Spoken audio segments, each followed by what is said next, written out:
We're just 9 days away from what could be a historically important NFL draft for the New Orleans Saints. Who will they take at number 8? Will they even remain at number 8? The odds have shifted significantly since we last spoke. Meanwhile, on the other end of the sports spectrum, the New Orleans Pelicans wrapped up another dismal season, their second in a row, with the feeling being completely opposite of their football brethren. We will soon get to a time when it's exciting to talk about both teams at once. We hope, we pray, we think, we want, whatever. What changes do we expect for the Pels?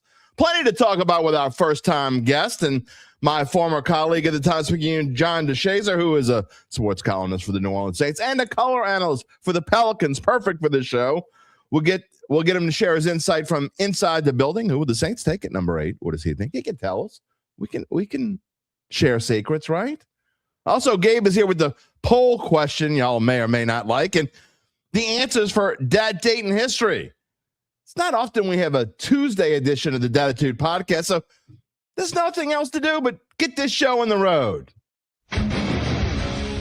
Ready to hear the straight scoop on local and national sports? It's time for Jim Derry's take on the Saints, LSU, what betting lines to ponder, and more. He's got opinions, he's got insight, and he's got Dattitude.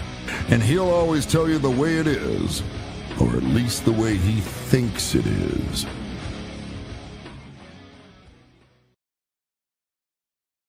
Where you at, Dattitude family? Tuesday. It just feels weird. It is weird. Tuesday. It's sort of like, I don't know, sort of like UBN going outside in his boxes when it's 50 degrees outside. That sent chills on my spine. Not because it's 50 degrees outside, because it ain't 50 degrees outside. There's only one way to get that picture out of our heads, and that's to start Dattitude, episode number 494, presented by Evangeline Securities for a Tuesday, April the 14th, 2026. We skipped the 13th twice. We skipped it on, what was it, Friday the 13th? In February, we were all off. We skipped it last month. I don't remember why we skipped. I think we skipped it last month. We skipped it for some reason. And then we skipped the 13th, even though it was on a Monday. So, yes, we're here for Tuesday, April the 14th, 2026. In case you're new here, I am quirky, I am strange, and I am loud. I am Jim Derry. I'm your host, 35 and a half years on the New Orleans sports media scene. I thank you so much for spending part of your day with us, morning with us, maybe into the afternoon, probably into the afternoon. Welcome to the Dat family. You know how it works here. We get a little cuckoo for Cocoa Puffs. What is on the show today? You see it there at the bottom left corner of your screen.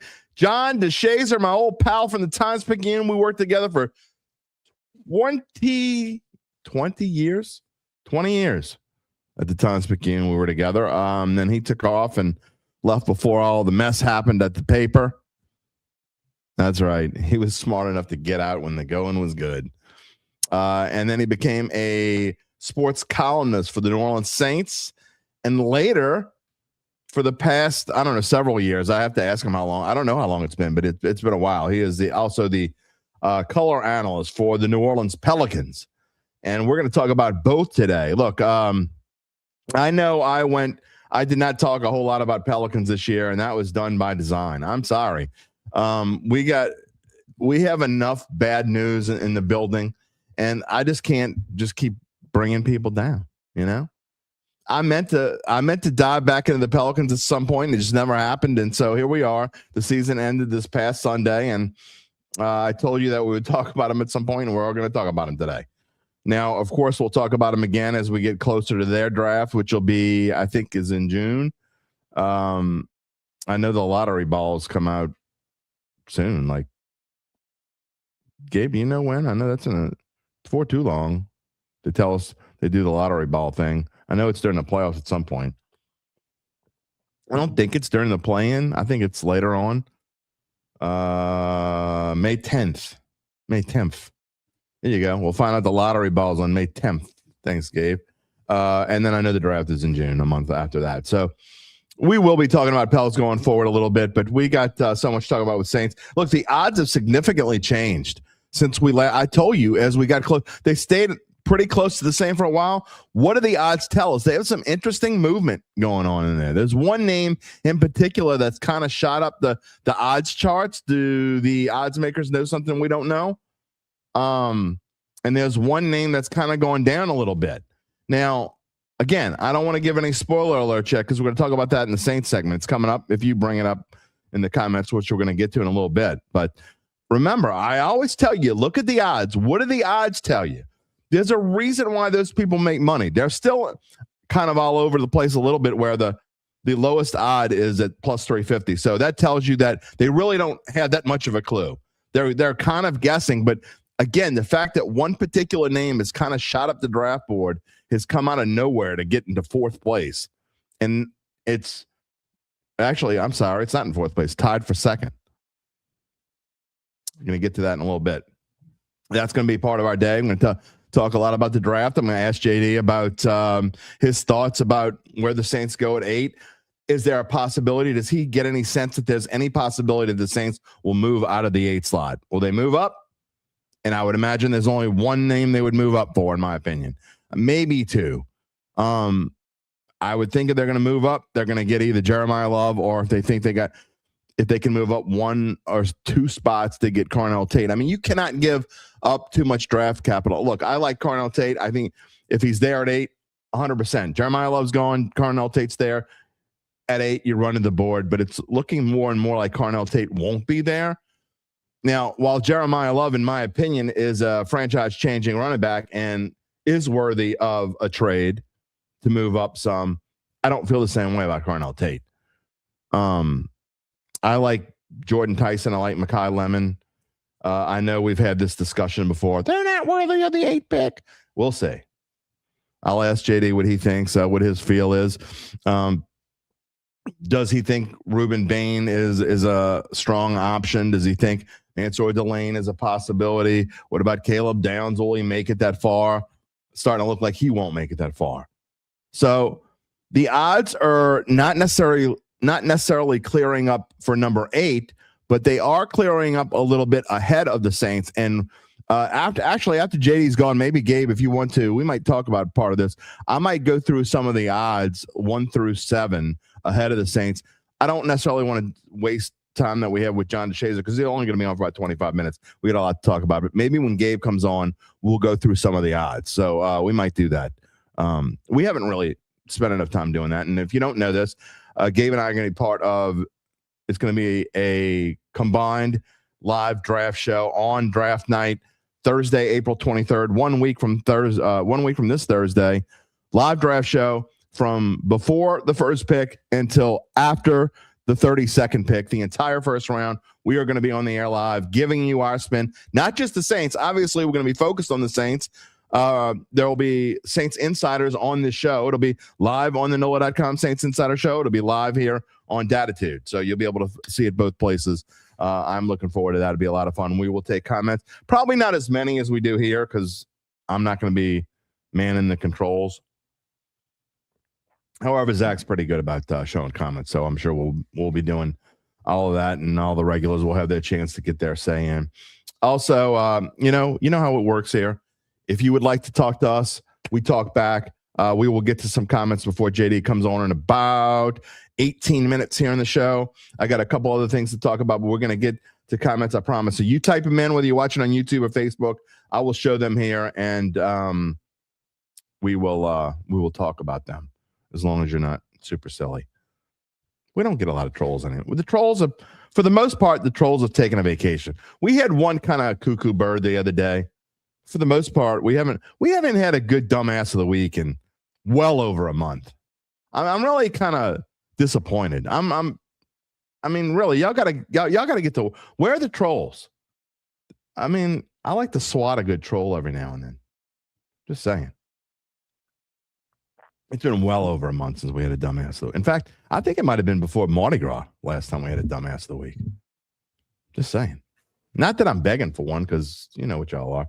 A reminder, if you haven't done so, the best way to support this channel is to subscribe to the Dattitude YouTube page. We would appreciate it if you haven't done so already. Take a second to do that and consider supporting the channel by giving us a thumbs up, a like. It helps the algorithm.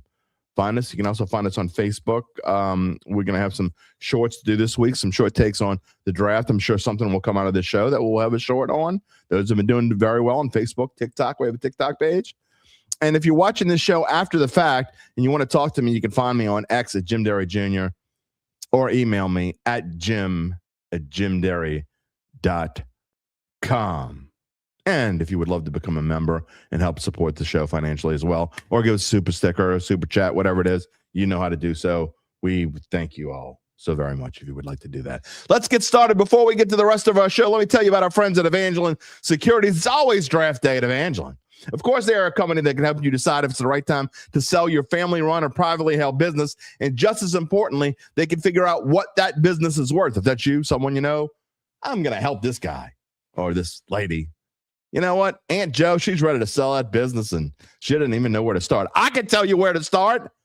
Reach out to Evangeline's founding partner, Nick Braden. He will start by scheduling a complimentary valuation from his office, either on Poydras Street or in Lafayette. From there, you will be well informed to begin to make the decision on if you want to proceed. You're not going to force you into anything. If you're ready to proceed, they'll tell you how to do it. What happens if you're ready to proceed? Oh, you got to wait a little second. I'm going to fill you in more later in the show. In the meantime, you can check them out at www.evangelinesecurities.com. And you know who else you can check out? If you got a small business, you're trying to figure out how to get insurance for your employees. You got, fewer than 20 employees. How can I get them health insurance? You know who can help you with that? Joe DeStefano can. Hear a little bit about him. If you own a small business of fewer than 20 employees, you know how tough it is to get the best rates on health insurance. That's why you want to call Joe DeStefano Insurance. Joe and I have known each other for almost 40 years. I can tell you that he's someone that I trust. Look, health insurance shouldn't be one size fits all. And with Joe DeStefano, you get access to PPO networks and flexible plans designed to fit you, not just a cookie cutter mold.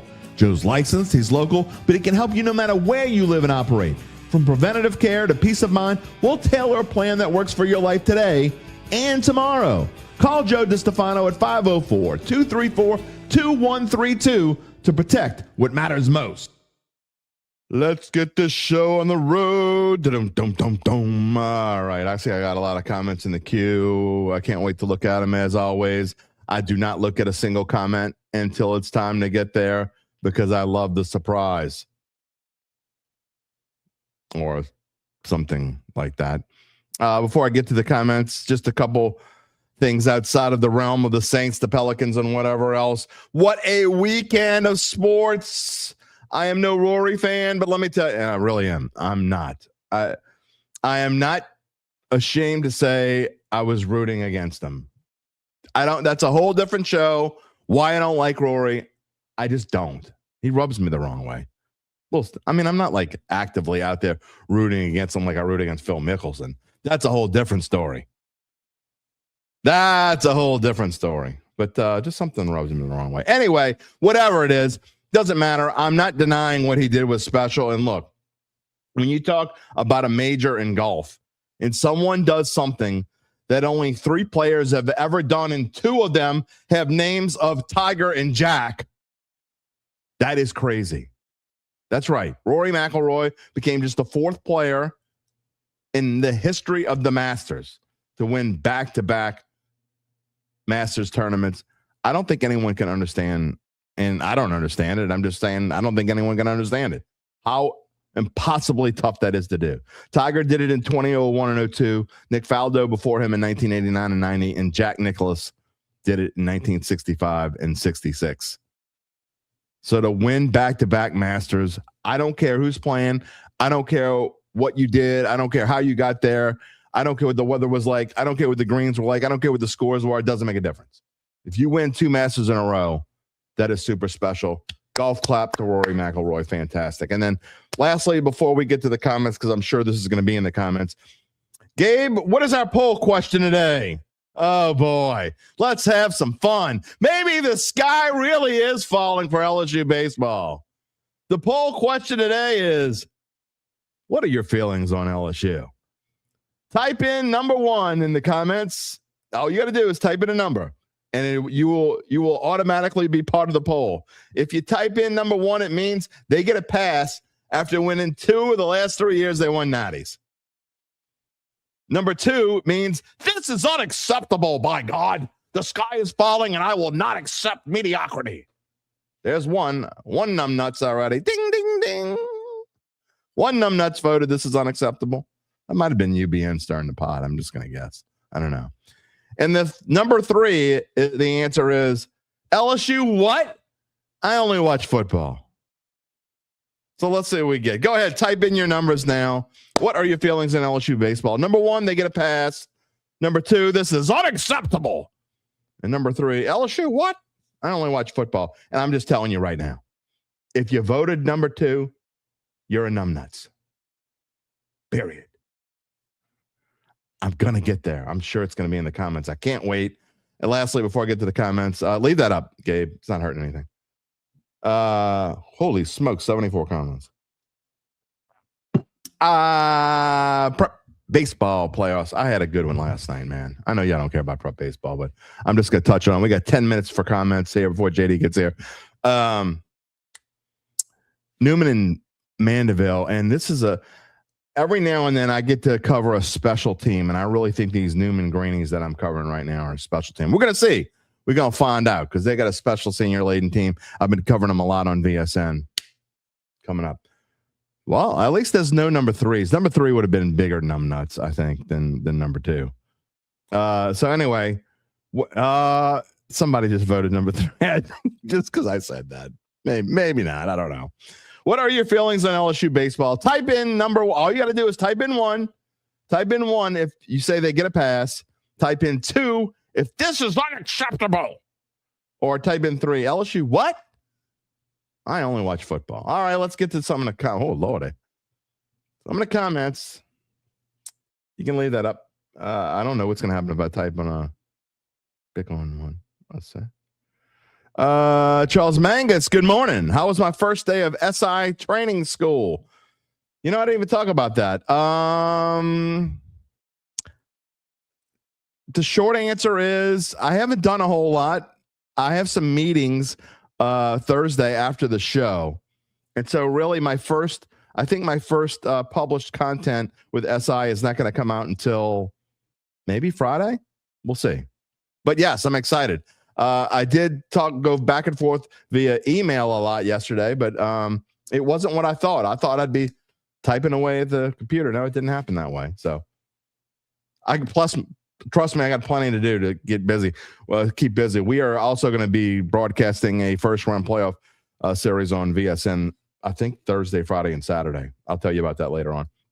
Ryan Cabot. It's a Who Dat Tuesday with Dattitude. Let's go. Honestly, could not care less about the Pels. Have never and will never watch a game or even give a bleep. All right, well, that's fine. You're in the minority. We will be talking some about Pels, just a fair warning. Mark Gapsey, good morning. 9 days to the draft. That is absolutely correct. Oh, yeah, and Charles Mangus, happy anniversary.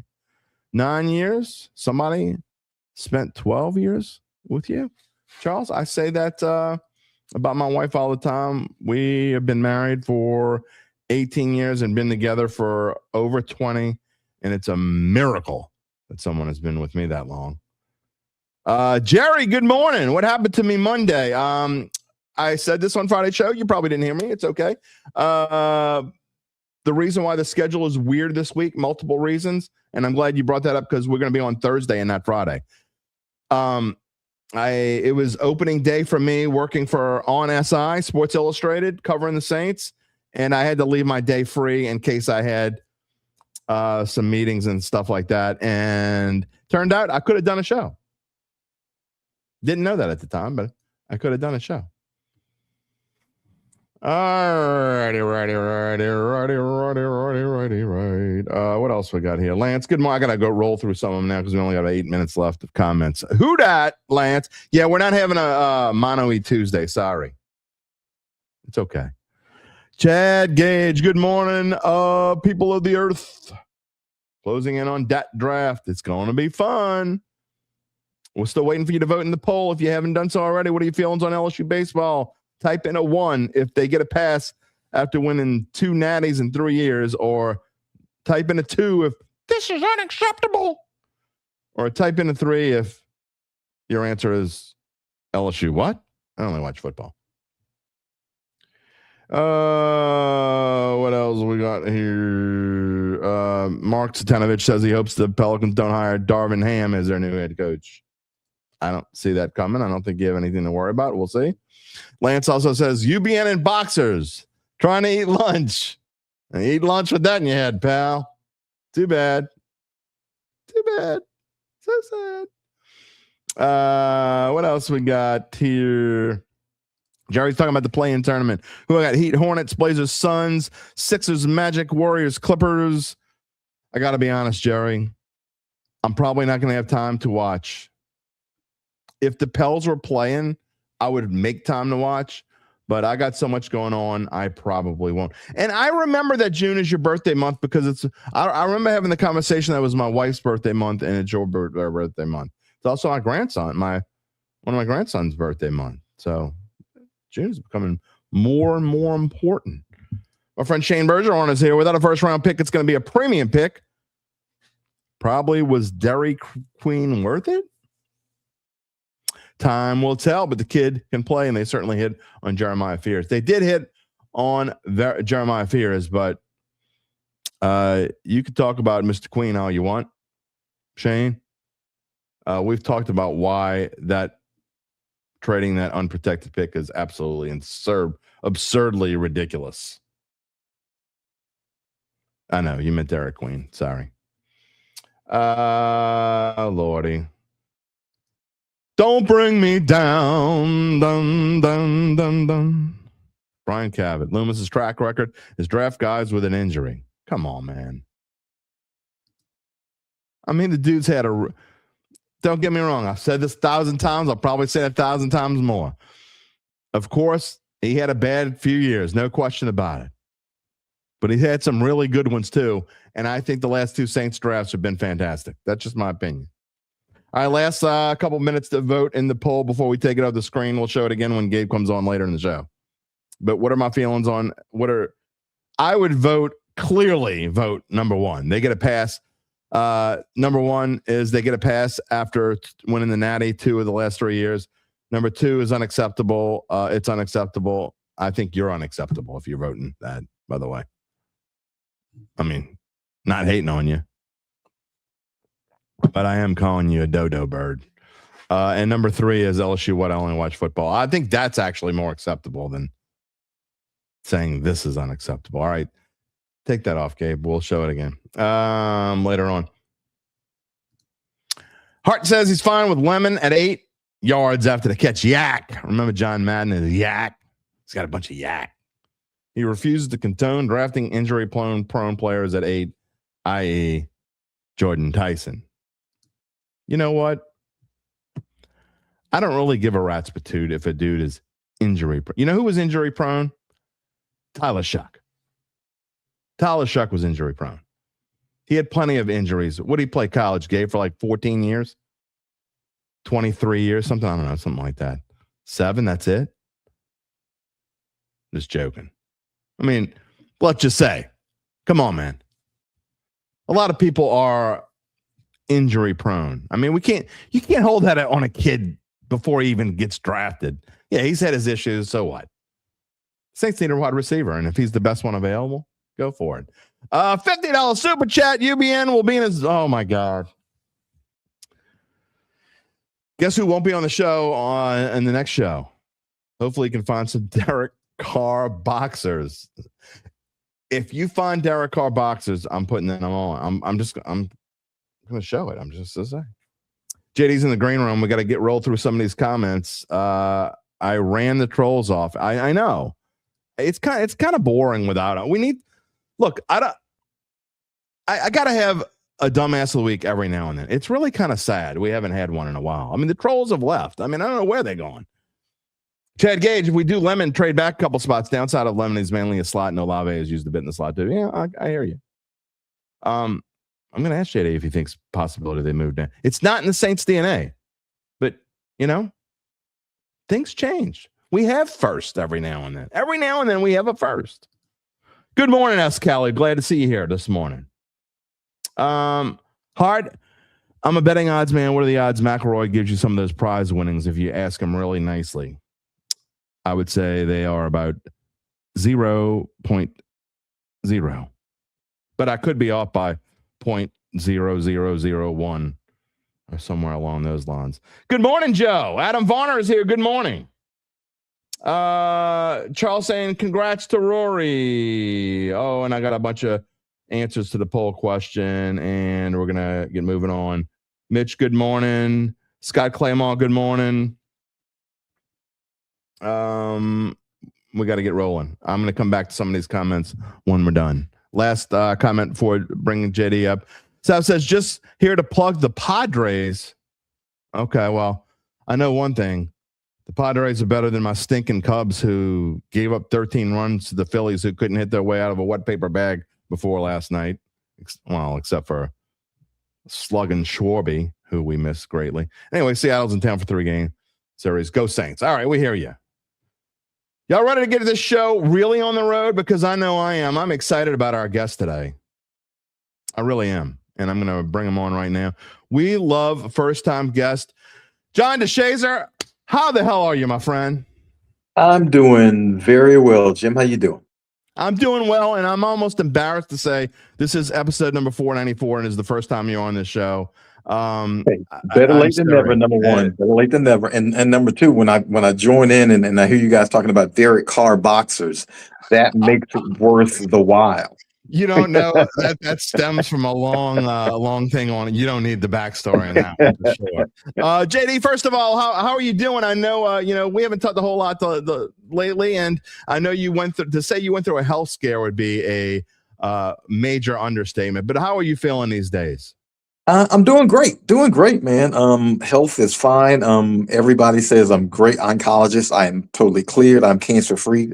For those who don't know, I had multiple myeloma, bone marrow cancer. So that's completely done. I also had a heart attack and heart stopped for 6 minutes, and I coded 4 times. So I'm good for that.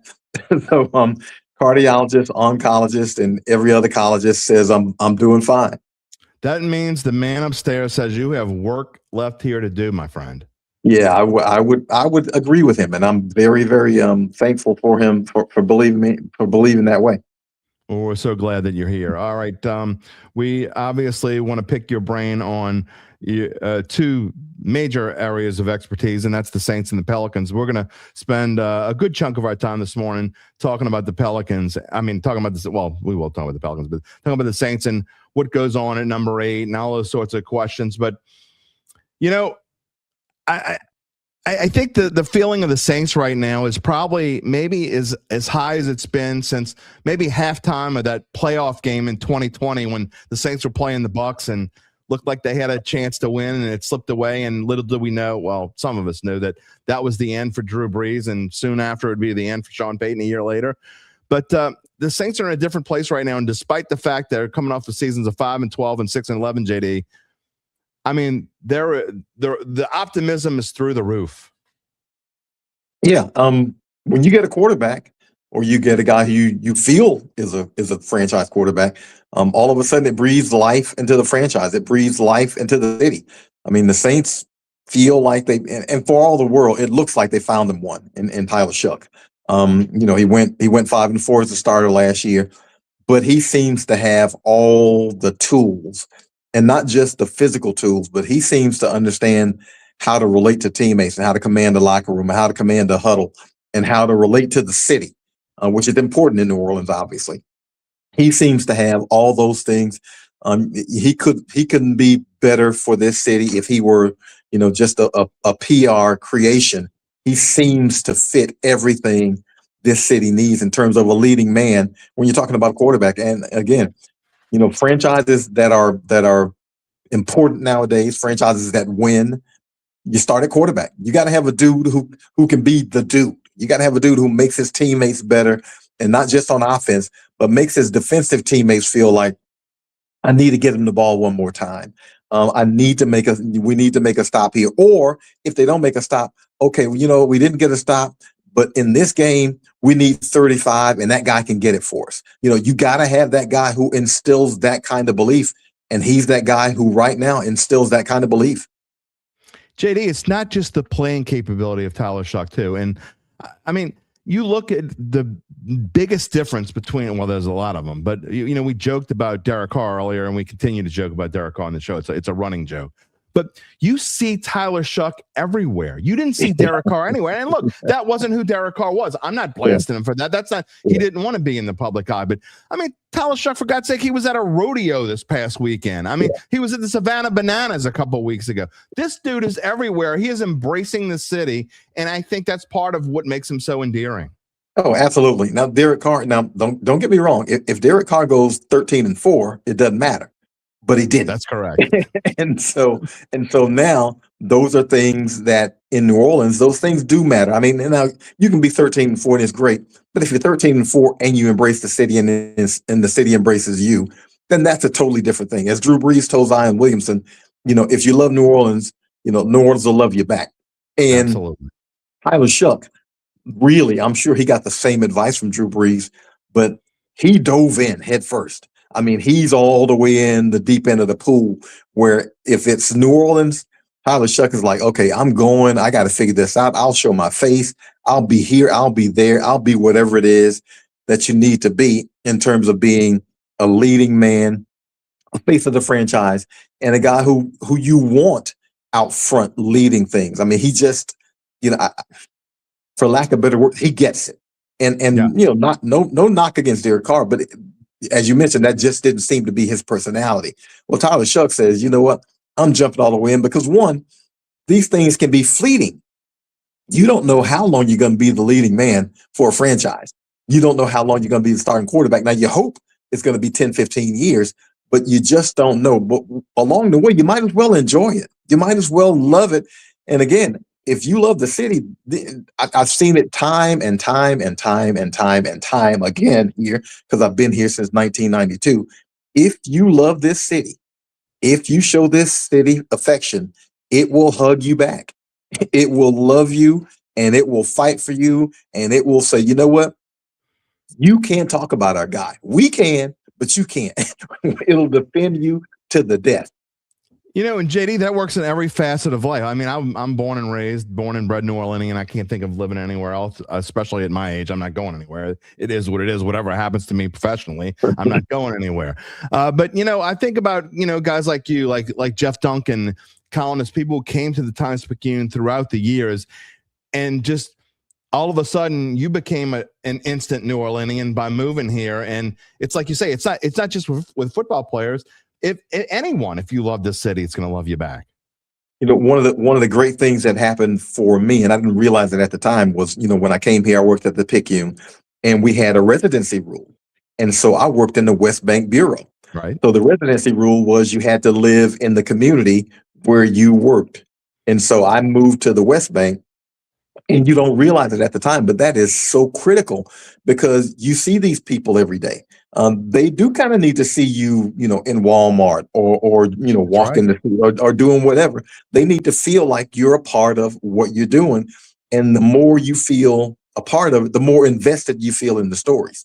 So now all of a sudden, it doesn't just become a story on a high school student. It becomes a story on a high school student. And by the way, I know his dad and I know his mom. And all of a sudden it's, well, hey, I know this kid. He lives a couple of blocks over from me, that kind of thing. So I think it does foster the relationship between the employee, so to speak, and the city and the community. And it makes you feel a lot more protective of your community. It's the reason why I now live in Mandeville, because in 2009, I got moved from sports to became the covering the St. Tammany School Board. And we moved to Mandeville shortly after that, and my wife got a job up here as well. And at the time, and hence we're still living here 15, 16 years later. So you're right. It is part of the community. They do see you. As far as Tyler Shough goes, JD, what do you think about, we talk about who he is and the person he is, and is exactly the kind of guy you want to be the face of your franchise, at least thus far. But it's just short sample size when you're talking about playing ability, or what are we, 9, 10 games? Just talk about what you've seen on the field. Do you think that he can carry this over, what we saw through that short sample size, is it something that's going to carry over, or do you worry about a sophomore slump? Well, I mean, I can see it both ways. I think I do believe he can carry it over because I think he's just scratching the surface. But the flip side of that is he's going to have a little bit more help. He's got to have some continuity on the offensive line, and I think the Saints have helped themselves there. He's got a number one receiver, Chris Olave.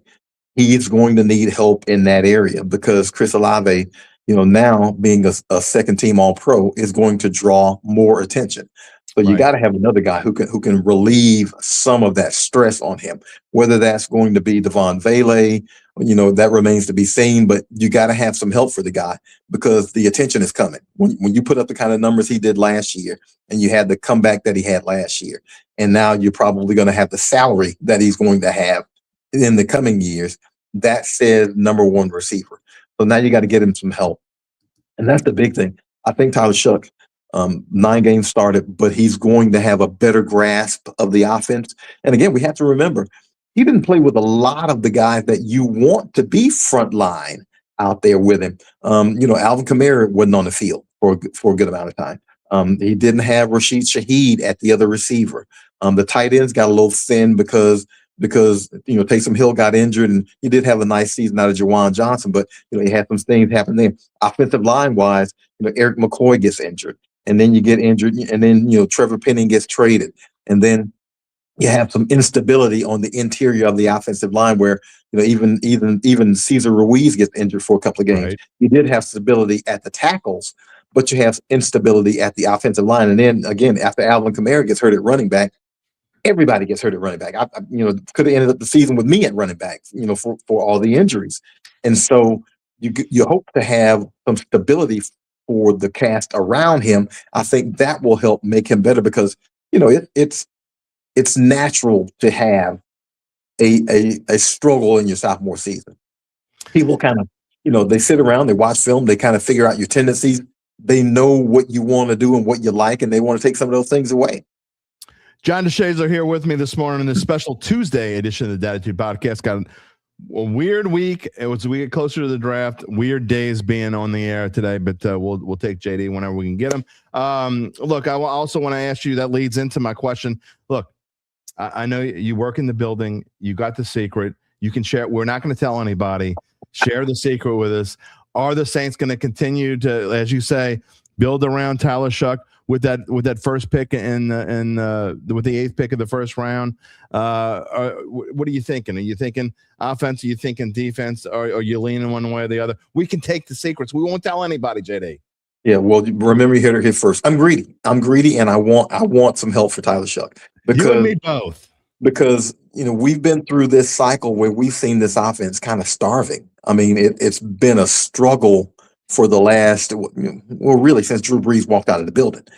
It's been a struggle for this team to put up points. And I understand the defense has played pretty well during that stretch.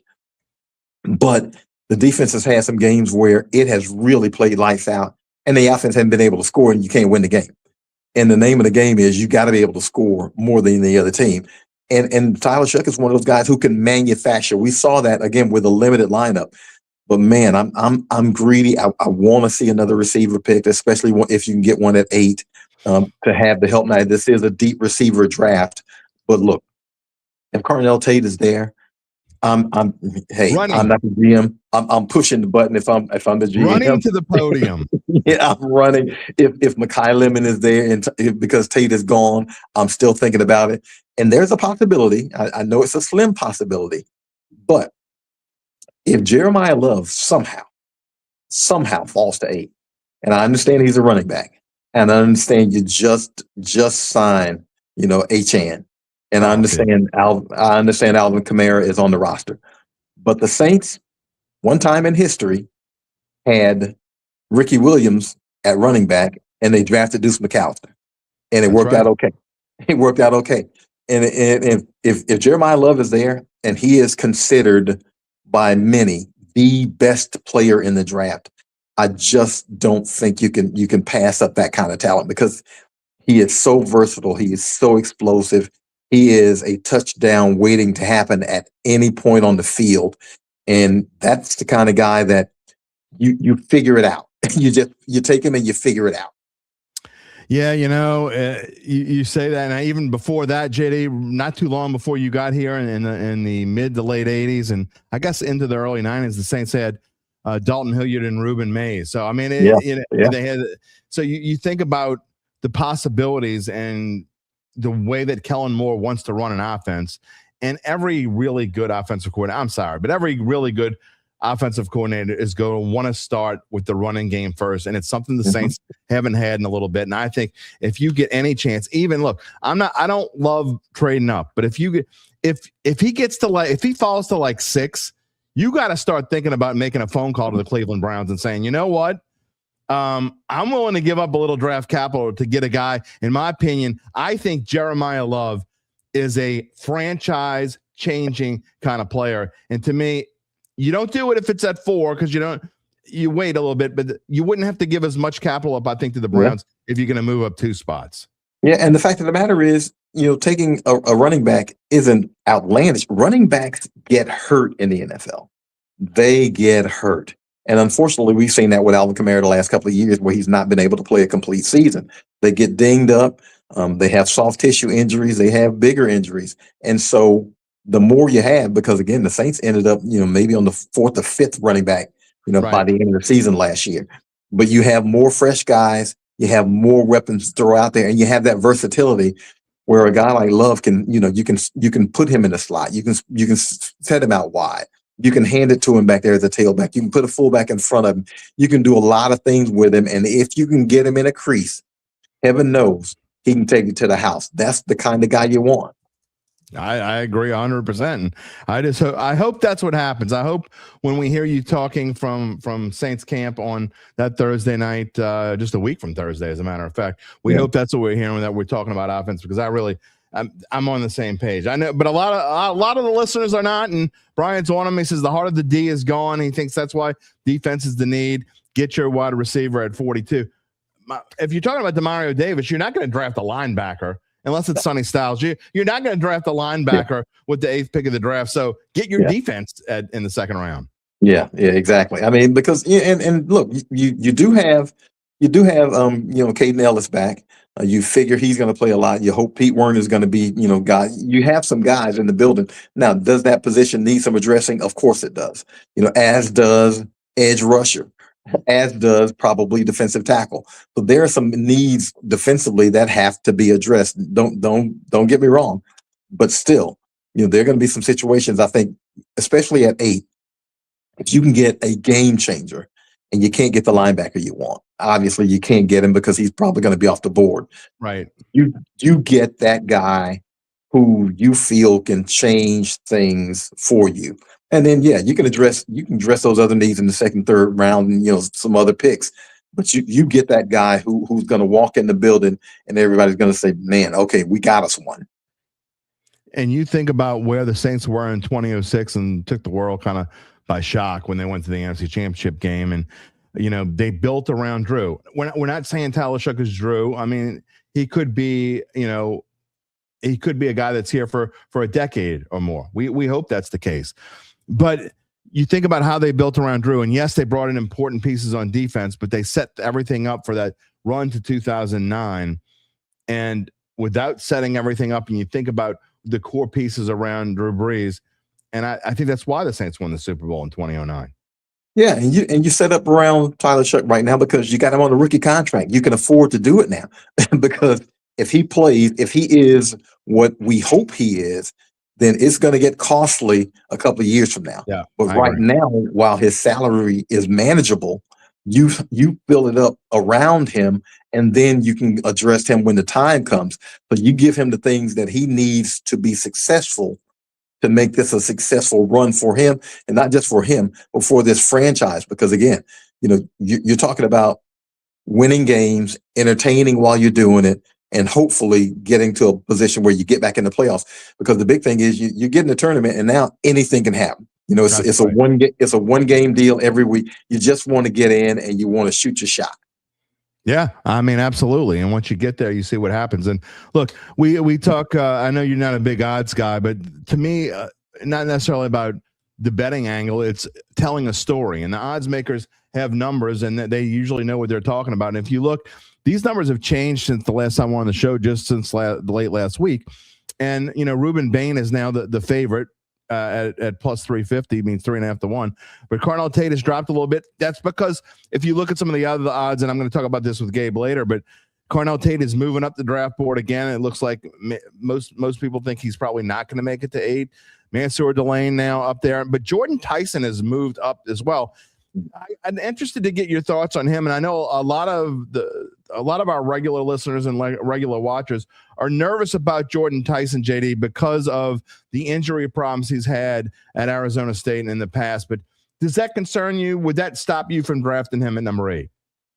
Well, it's concerning, and yet I refer back to Tyler Shough. He was injured in college. Exactly. So what kind of injuries were they? Were they, debilitating things, torn ACL, or were they, freakish things that heal, which is what happened with Tyler Shough. So, given that, the chance to take him, becomes more appealing. Do you want a guy with injury history? Well, you're not crazy about it, but you can live with it if it's that situation. And I think it's that situation for him. Now you can get a guy who, if he had a clean history, maybe he goes, 7 or higher, but because he doesn't, he's there to be taken. So maybe you kind of get a bargain, in the situation. So you just want to make sure that those injuries are things that have been overcome and can be overcome and are not lasting and lingering like Shough was. Yeah, I absolutely. And so, I'm sure that Mickey and company are going to do their due diligence on all this. If they're interested in Jordan Tyson, you'll find out. We're all going to find out if that's the case, because they're going to do their due diligence. They're going to find. Speaking of Mickey, look, I know he's got his detractors who have not been happy about some of the things that happened over the course of a couple of years. But I think what he's done the past couple of years in these last couple of drafts, especially with shoring up the offensive line, and you bring in a Kelvin Banks last year, a Taliesa Fuaga the year before that, who I think bookends. These guys can be bookends for this team for a long time. And now with Eric McCoy coming back, I really think, and bringing David Edwards in at left guard, I just think this offensive line can go from a problem, JD, to a strength of this team. And if this team has another really good draft, they can turn things around in a hurry. Yeah, and the thing with, McCoy's had some injuries, but he's had the freakish kind of stuff. And so you got to have him on the field. He's the bell cow. Getting Edwards is significant because they've been rotating and there's been a hole at left guard, and they've been trying to figure it out. And now it feels like you have it solved. You got 2 tackles, bookends, who, as you just said, you hope those guys are around for 10 years. And Kelvin Banks looks like Kelvin Banks is a stud. He's a stud. He really so is. You want Fuaga to get, because I think Fuaga had a better first year at left tackle than he had last year at right tackle, even though he's a more natural right tackle. So he had some injury issues too. You hope he bounces back. But you feel like you got the offensive line set, but man, it really centers around Eric McCoy. If Eric McCoy is healthy, when he's healthy, he has been the Saints' best offensive lineman. And when he's missing, it is noticeable and it is glaring. And it's like, okay, these guys can't get it together on the offensive line because they're missing that link. So he's got to be on the field. Now, of course, those guys get dinged up too. But man, you sure want those guys to be the unit that plays the most offensive snaps together, because you need that continuity. And it looks like you got some studs up there. You just got to keep them on the field. Isn't it nice, though, to go into a draft saying the Saints are probably not going to draft an offensive lineman in the first round? Yeah, because and not that those, obviously those are important picks. They're not sexy picks, but they're important picks, and you have to be able to set the foundation. And so it looks like they've been able to set the foundation there. Now you add Edwards as a free agent, but all those other guys are draft picks. And so, around straight across the line, all those guys are draft picks. You have to spend good capital on a good offensive line to build it up and to make it what you want, and have those guys versatile enough to be able to play in now they're second, third system exactly. in a couple of years. So, all offensive linemen always say they're the smartest guys on the team. They got to be, because have the shifting and the changing. But you got to spend some capital to get those guys on the field. And yeah, it does feel good to say the offensive line is set. Now you can go out and address some skill positions, or now you can go out and address something else, but you don't have any worries there. And look, and even if Cesar Ruiz doesn't work out, I think, I think it's going to be different for him this year. I think he doesn't. No longer does he have to be the second best lineman on this team now. He can fall back and look. You can work a little bit now with him at right guard. He's got a little bit of flexibility.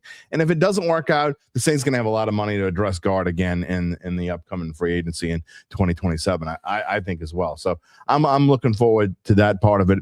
Now, every year, JD, in the draft, there is some major surprise. Last year was Shedeur Sanders falling. I mean, I don't think anyone on the planet saw him falling to the 5th round. But, I mean, I had made a prediction that I thought he was going to fall out of the 1st round.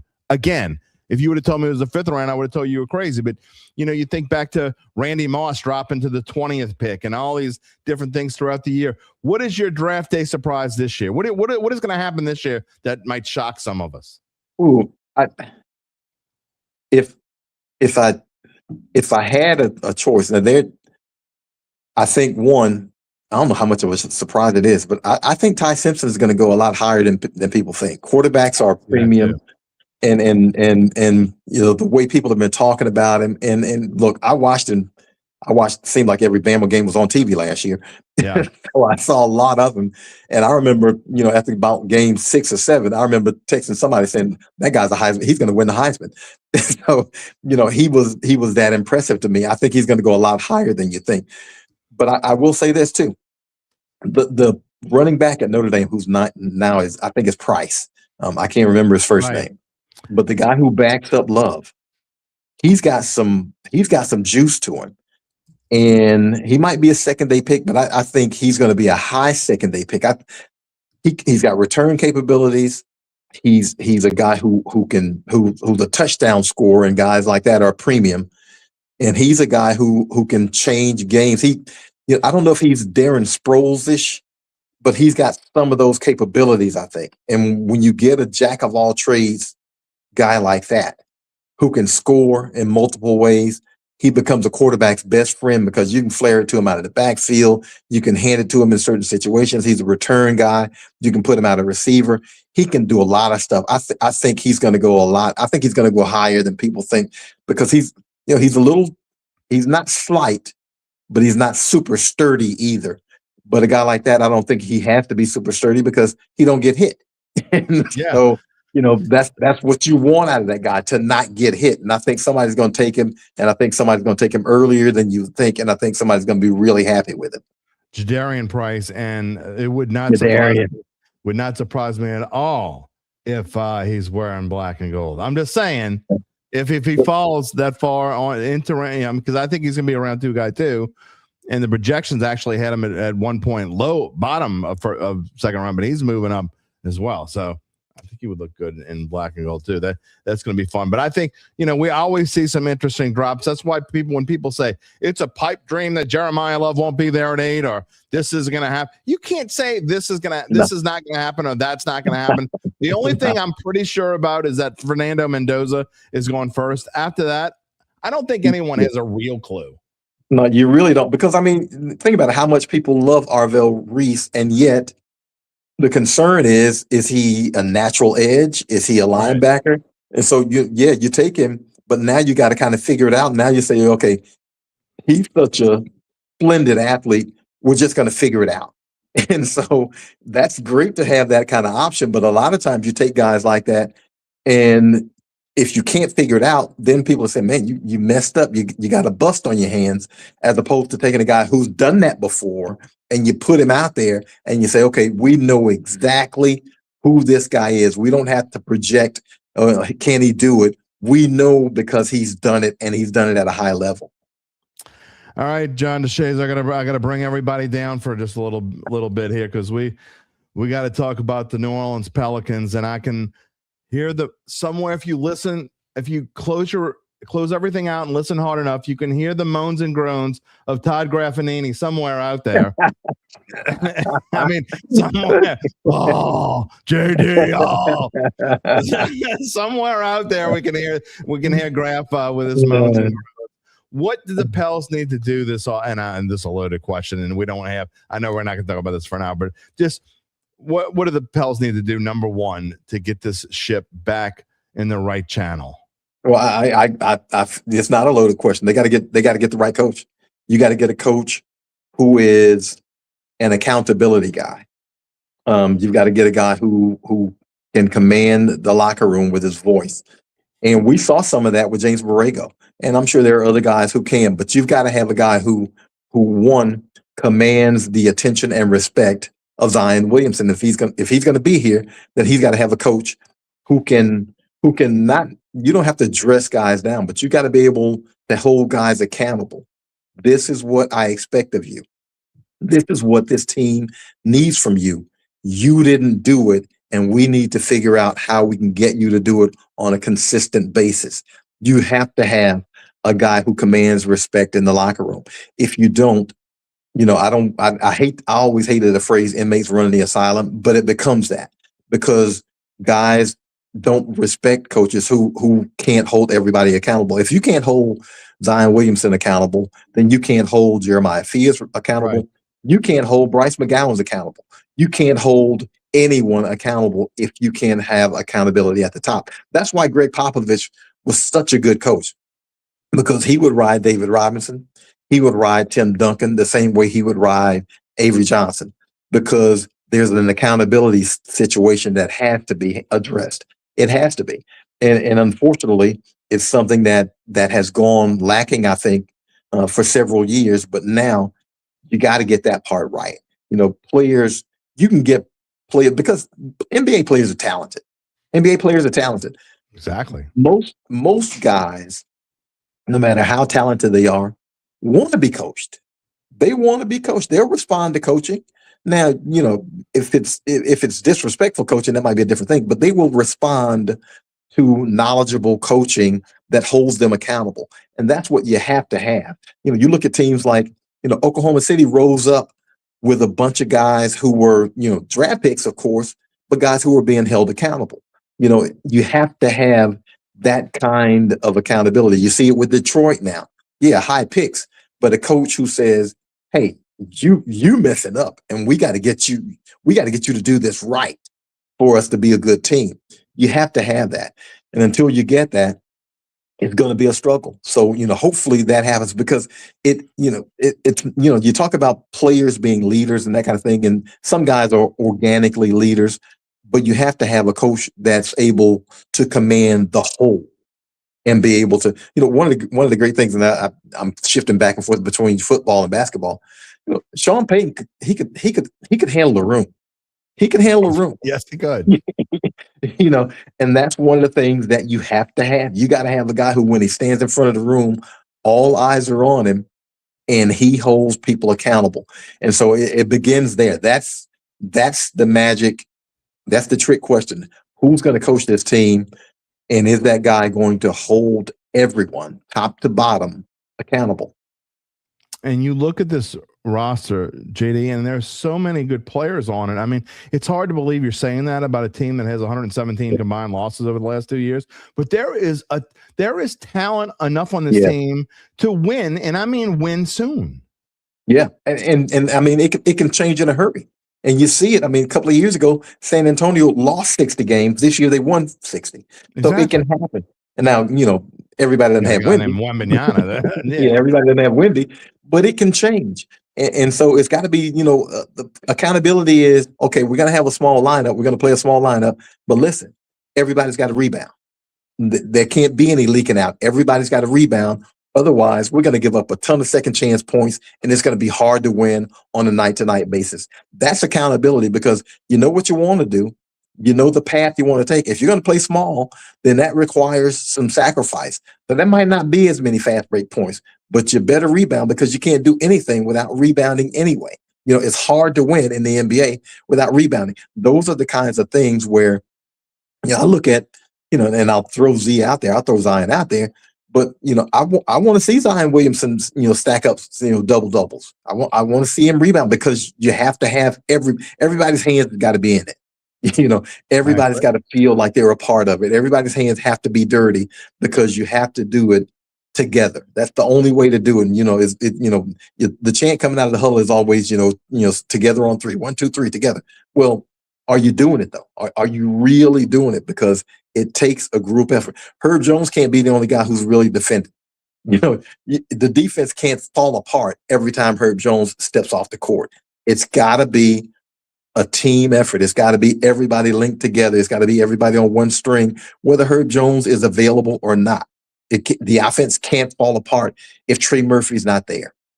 You got to have some guys who are able to do all of these things. So yeah, the roster construction comes after that, but you gotta have somebody at the top who's able to, not necessarily in public, but in film session, in practice, on the team playing, who's able to walk up to a guy and say, hey man, we got to get more out of you. You're better than this. And the only way we can be better is for you to be better. Is there any chance that there's massive personnel change? And I say that singularly because obviously we know what I'm talking about. Is there a chance that they move on from Zion in this offseason? Well, Executive VP, Joe Dumars spoke this morning. He said, they have no intention of trading Zion. And so if you're not going to, if he's not going to move, and Zion, he said this before, which leads to the doubt that he's being serious. But he said before, hey, there's some changes to my game I have to make.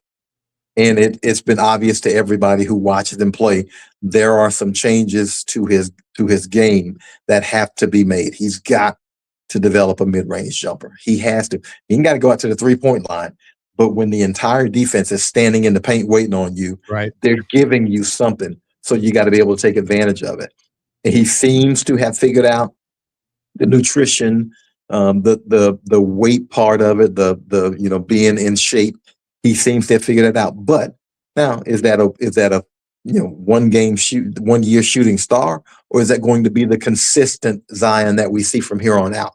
Because anybody can do it for a year. Can you do it for 5? Can you do it for 7?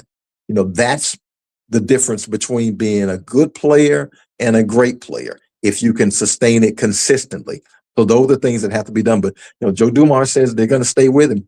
And look, you could, when you've got him and a healthy DeJounte Murray and Trey Murphy and Herb Jones, and you got Derek Queen and Jeremiah Fears. And, I love the way Yves Missi and Carlo Makovich come off the bench and kind of compliment and kind of plug and play. I like a lot of things. And Sadiq Bey. I was about to kill myself for forgetting him. You got Sadiq Bey, who wants to be here, and which is significant, wants to be here. That's a rotation of 8 or 9 that can play. Absolutely. That's 8 or 9 that can play. So look, the 21 to 25, 21 to 26 wins. Look, you can jump to 40 plus wins with that lineup. I think, and I hate to say easy because it's never easy, but man, that's very doable.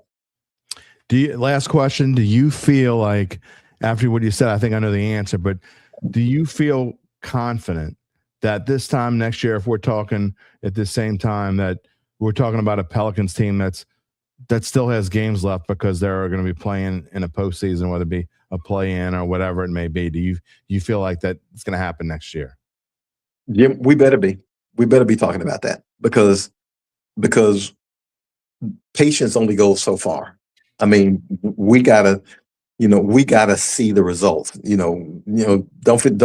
I think it was Bill Parcells who said, don't tell me about the labor pain. Show me the baby. It's time to show the baby. we gotta have this. And I understand we're only a couple of years out of being a play-in team. I get that, but you got to get to that point for the health of this team, and I'm saying for the mental health of this team. But look, right. The last couple of seasons have driven Graf and me berserk. I can't imagine what it's been like for the fan base, because these folks are faithful. They come out and watch this team, and I mean it's been a hard go of it for them. When you're a paying customer, you got to really love basketball, because we've unfortunately not seen winning basketball the last couple of seasons. So, not just to reward yourself, but reward this city. These folks have been faithful. They've been good to you. Go out there and reward them. But as much as anything, be accountable to yourself and to your teammates and to this city, because all these things are interwoven. You play hard for New Orleans, and New Orleans is going to be there for you. But look, we need to be talking about some playoffs, some play-in, some play something at this time next year, because we're desperate for it. It was just 2 years ago. I brought my son to a packed Smoothie King Center for a play-in game. It was one of the most fun experiences I've had over the last decade or so, and we loved it. And then the atmosphere in there was crazy, and it wouldn't be that hard to get it that. I mean, like you say, nothing's easy in the NBA or any other professional sports league. But to me, it just seems like it wouldn't be that hard with who you have. You bring the right coach in here, and it wouldn't be that hard to get it back to where it was just 2 years ago. And think about this, Jim. This season, clutch games. That's games 5 points or less with 5 minutes left. The Pels were 12-30. 12-30. That's minus 18. You split those games. If you split them, you're talking about the play-in. If you just split those, the 18, you're 12-30, excuse me. So if you win 10 more of those, right, you're talking play-in. You might be talking. I mean, you're talking. Now you're talking enthusiasm, because even in the play-in, once you get in, you take your swings and you live with it. But man, when the season's pretty much done in February, it's a long time to the end of the season, and it's hard on everybody. Especially on Todd Graffinini. I mean, give him my love, JD. I miss seeing you on a regular basis, my friend. Look, you are a face of this city and the sports world, and we're so glad to be able to finally have you on this show. And it's not going to be nearly as long before we have you again. I look forward to talking to you again soon, and hope everything's great on your end. Hey, I'm looking forward to it, Jimmy. I'm here whenever you want me, man. All right, sounds good. John DeShazier, we'll talk to you soon. All right, man. And look, I say this about a lot of first-time guests, but I really mean it. I really mean it when I say it. But I mean, just to be able to have him on, he is a legend around here. And if you don't know who John DeShazier is, it's because you either you've been gone from this city or a long time, or you just don't pay attention to what's going on in the sports world. Because when we talk about people that I want to be more like, and things I want to do in my career, and I still have time to do it. I got hopefully about 10 more years in this business. I want to be like John DeShazier. He's got it good, and he's earned what he has, and we're glad that he was on the show this morning. So we'll have him on again soon. Looking forward to talk to him. So questions that I didn't get to ask, Chris, who do you add and subtract with the Pels? This group hasn't gotten done with the last three coaches. I mean, is that the players, or is it the coaches, or is it a combination of the two? And I've said this before. I think major changes need to be made besides just the coach. And if Joe Dumars says Zion's not leaving, then he's not leaving. But I'm going to say I would not, and I wouldn't have said this even as recently as a year ago. I'm okay with moving on from Zion. Again, if they want to run it back with him and they think they can get the right coach, and I keep hearing you're going to get this out of him, you're going to get that out of him, and then you don't. So was he better this year? There's no question he was better this year. There's no doubt that he was better this year. But that doesn't mean that I'm believing that it's going to happen. I'll believe it when I see it. A10, absolutely. Great interview. He is John DeShazier, fantastic. Again, I'm kicking myself for not having him on sooner. Yes, Chad, absolutely hard. You as well. So I know there are other questions about who the Pels may hire as a coach. Look, I don't know that any of us have a real idea. This, as of right now, James Borrego still hasn't been fired. Is he going to be? I think it's better than 50-50, but to me, I think you have to start. And again, I said this 100 times. So people that haven't heard me say this, I'm not I'm not ripping on James Borrego. I mean, for the best part, he probably did as well as he could have done with what he had. But when you go through the teams, and not just the number that JD threw out there about being 12-30 in games decided by 5 points or less, but you also talk about a team that over the last half of the season, yeah, they had a 7-game winning streak or an 8-game winning streak or whatever it is. That's great. But they really, in the grand scheme of things, except for and when I say a handful of games, I mean games that I can count on one hand. The last half of the season, they only beat teams that quit. Quitting's another story. I got a solution for quitting and how to stop it. But they only beat teams that quit. And then they just stunk it up the last few weeks of the year. You can't keep doing that. Okay. There is nothing feel good about. I know there are people that are positive and hopeful and whatever, and I get it, and good for you. I'm glad you're positive and hopeful, but I'm really not that. I can't, they absolutely had the personnel, but I said this last year and I was positive and hopeful, and they kicked me in the keister. I'll believe it when I see it. And Mark, this is absolutely correct. He says he hopes Joe Dumars doesn't make another bad draft day trade and move a solid piece for a question mark late in the first round pick. It's not just that, Mark. Look, Derek Queen could have been the rookie of the year. Derek Queen could have been the rookie of the year. And I try to explain this to my son, who I don't think gets it, and I think a lot of people don't get it. It's not just my son. A lot of people don't get it. You cannot trade an unprotected pick for anybody. I mean, unless you're talking about moving up to and getting like a number 1 pick or something, or a top 3 pick or something along those lines. You just cannot do it, especially when you knew that there was a solid chance that you were going to be bad. And this team was pretty bad. I don't know. We can talk about it back and forth and forever. And look, I hope they get it right this year. I hope they do. But look, I'm not going to go into this I'm not going to go into this saying, because I thought that the Pelicans were a sure thing to win 38-40 games this year.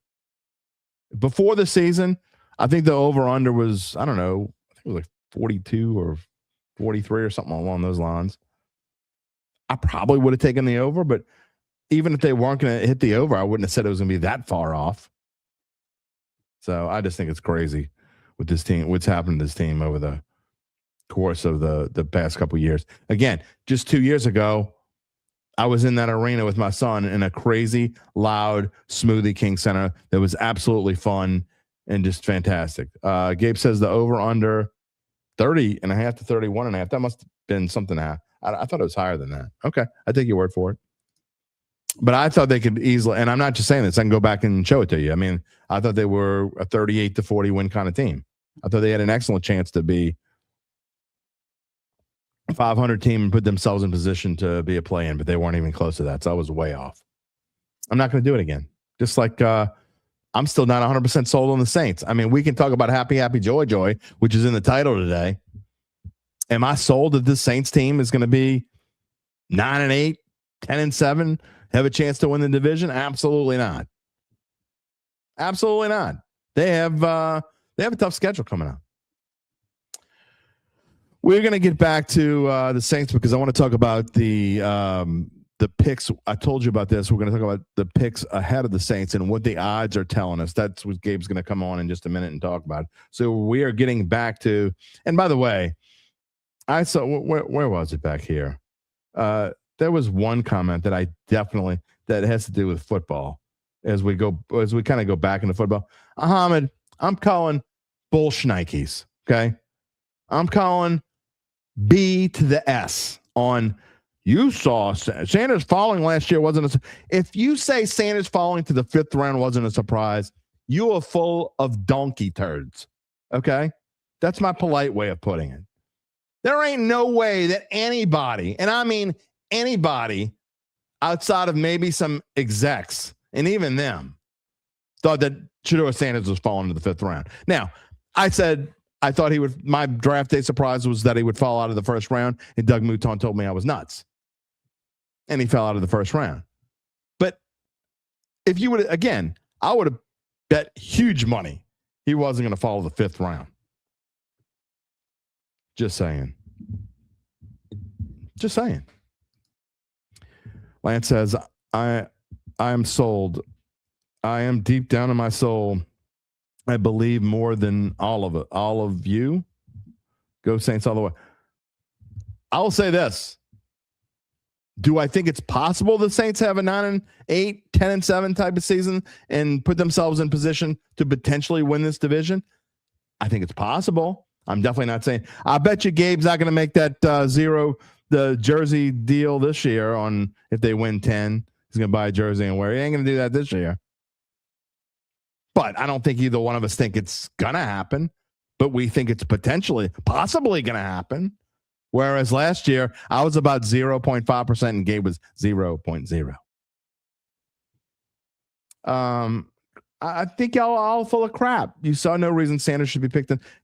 Anybody can say that. Hindsight is 2010. It's not even 2020. It's 2010. It might be 25. It's perfect. Get out of here.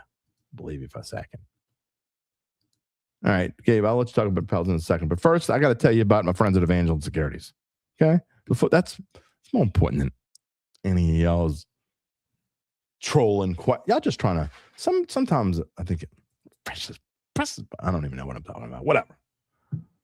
Let's move on. I'm just playing. We told you earlier we'll let you know more about how Evangeline Securities can help you figure out what your family run or privately held business might be worth and whether it's time to sell. How do they do it? Now, that's the best question of the day. After their complimentary valuation of your company, if you decide to proceed, native New Orleanian Nick Braden and the folks at Evangeline, they will begin an extensive auction process from among established private equity funds from around the whole wide world. That's right. They will maximize the return for the founder and his or her family. Evangeline Securities, they're the top producer on their platform. There are very few companies like them in this area, and 0.0 with their dedication and success. They're fully licensed. They're ready to serve you. So get in touch with Nick about what's really important.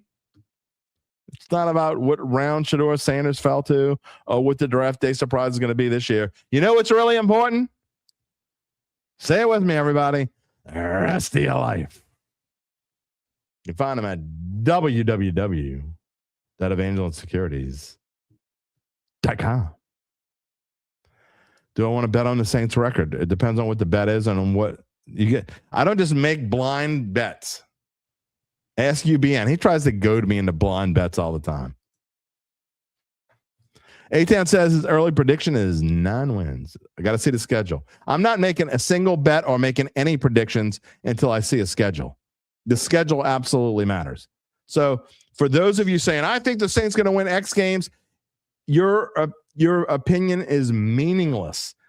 Only a fool would make a prediction on a record without seeing the schedule. You know who they're going to play, but it 100% matters that the order. We told you this last year. The Saints, it might have been a different story for these. Spencer Rattler might still be the quarterback of these Saints, and I'm not kidding. Had this schedule been different, Spencer Rattler theoretically could still be the quarterback of this team. Had they played the easier part of the schedule first, and Spencer Rattler started, 3-4. Don't say it couldn't have happened, because it could have. We might be talking a different story right now. You can't predict a record. Well, you can do whatever you want, but you're silly if you do. You cannot predict an over, and that's why when I go on Final Bet, and Garland always asks me this, and I'm like forced to play the game, so I play the game. But you cannot predict a record until you see the schedule, because it absolutely matters. Mark, I do not do anything with cards. I'll leave that to my friend Larry Holder, who writes about trading cards. Cannon, you've been getting weird messages from Messenger. I am not 100% not sending anyone any messages on Messenger. If you get anything from me on Facebook Messenger, it is BS unless you message me first and I message you back, and what I message you has only to do with what you asked me or said. So no, and please, by all means, can you email me, jim@jimderry.com, and send me a screenshot of what you're talking about so I can get to the bottom of this? It's not the first time someone has tried to steal my identity on Facebook. And I need to know if it's my real page or if someone made a fake page. So please, either message me on Facebook at my real page or send me an email, jim@jimderry.com, and send me a screenshot. Sean is here. Good morning. You're late to the show. It's okay. If Saints were traded back in the draft, you would say it'd be good as long as they don't go beyond pick number 13. I would love to see him go back, but I just don't think it's happened. All right, Gabe, you ready?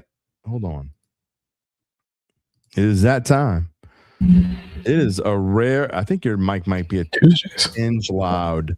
I think your mic might be a tinge loud. Really? Yeah, I can help you from here probably. Interesting, because I haven't done anything with it.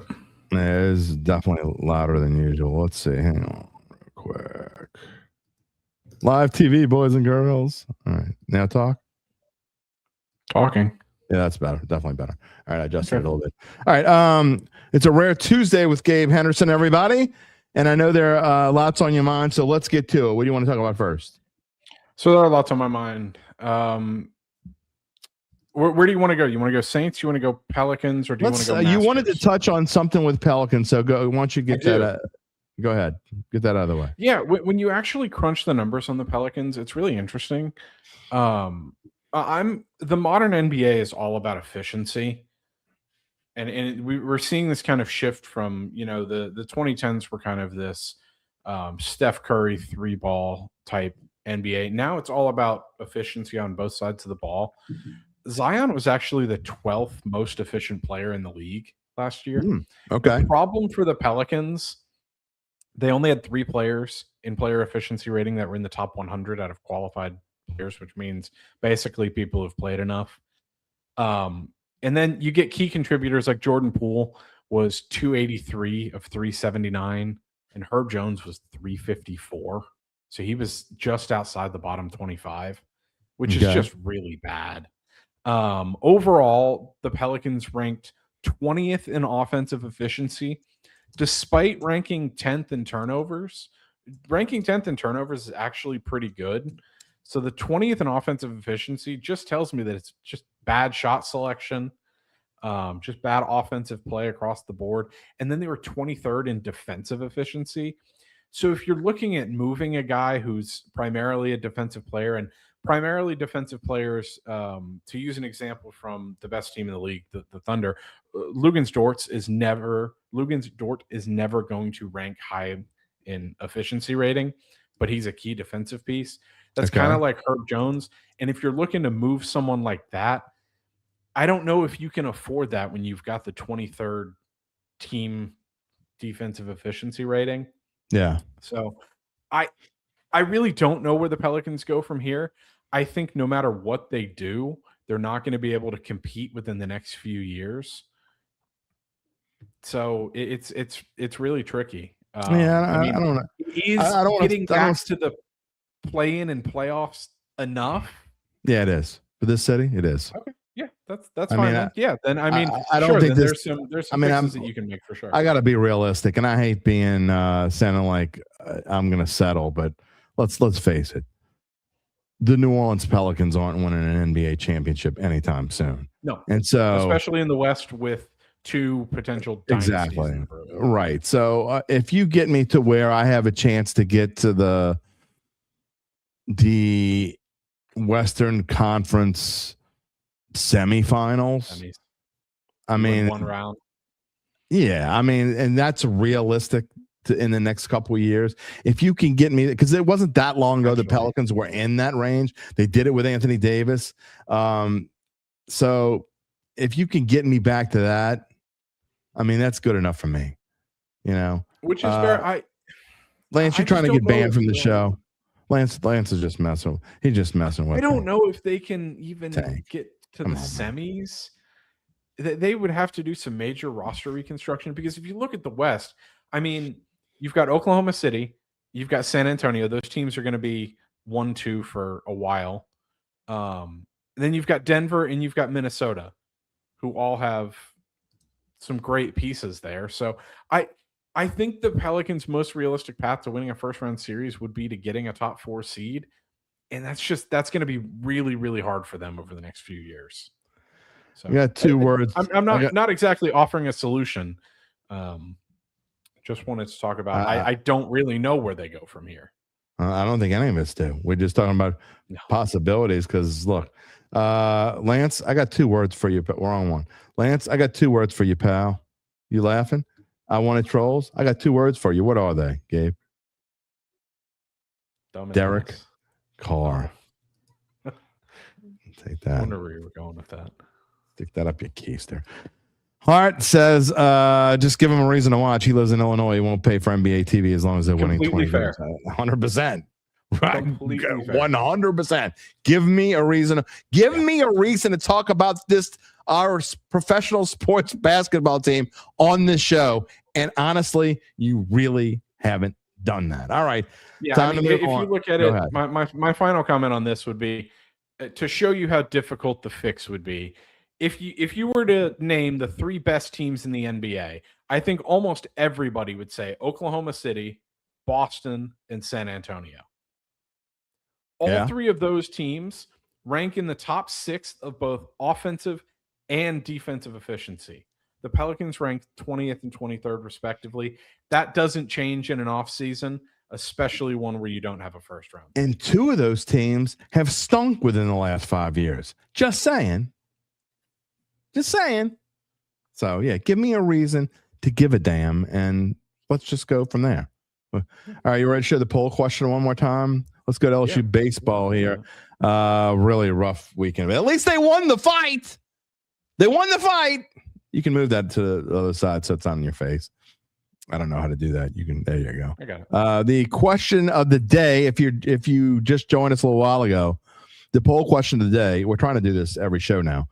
What are your feelings on LSU baseball this weekend? 1, they get a pass after winning the Natty 2 of the last 3 years. Number 2, and just all you got to do is type in the number, and it'll be part of the poll. 2, if you type in a 2, that means you're saying that this is unacceptable, and frankly, you're unacceptable. No, I'm not going to go that far. You're acceptable, but you know what I mean. Well, one of those, you were correct, by the way. One of those number 2 votes was UBN being a troll. Yeah, just being a jackweed. And then number 3, LSU. What I only watch football. All right, let me scroll. I got to go way back up because I can tell you who the 2 hundreds of comments. That's okay. I can tell you who the 2 number 3s were. I know who they were, and they're not necessarily LSU. Chad Gage says he only watches football. It was Chad, and it was Lance. Brian says if you vote for number 2, you are a number 2 head. Adam says, so I think that's not what I said. Quit spinning my words around, Adam. I'm going to be as nice as possible without losing a member. Okay. Put the poll back up, please. Did I might have done that with the messages. No, when you show comments, I can move it to this side so it's partly blocking my face. When you show comments, it goes away because they show in the same area. So if you show comments now, it should. The answer, what I'm saying here is, if you want to be disappointed, fine. That's disappointment is fine. But if you're saying that this is unacceptable, you're a jackweed.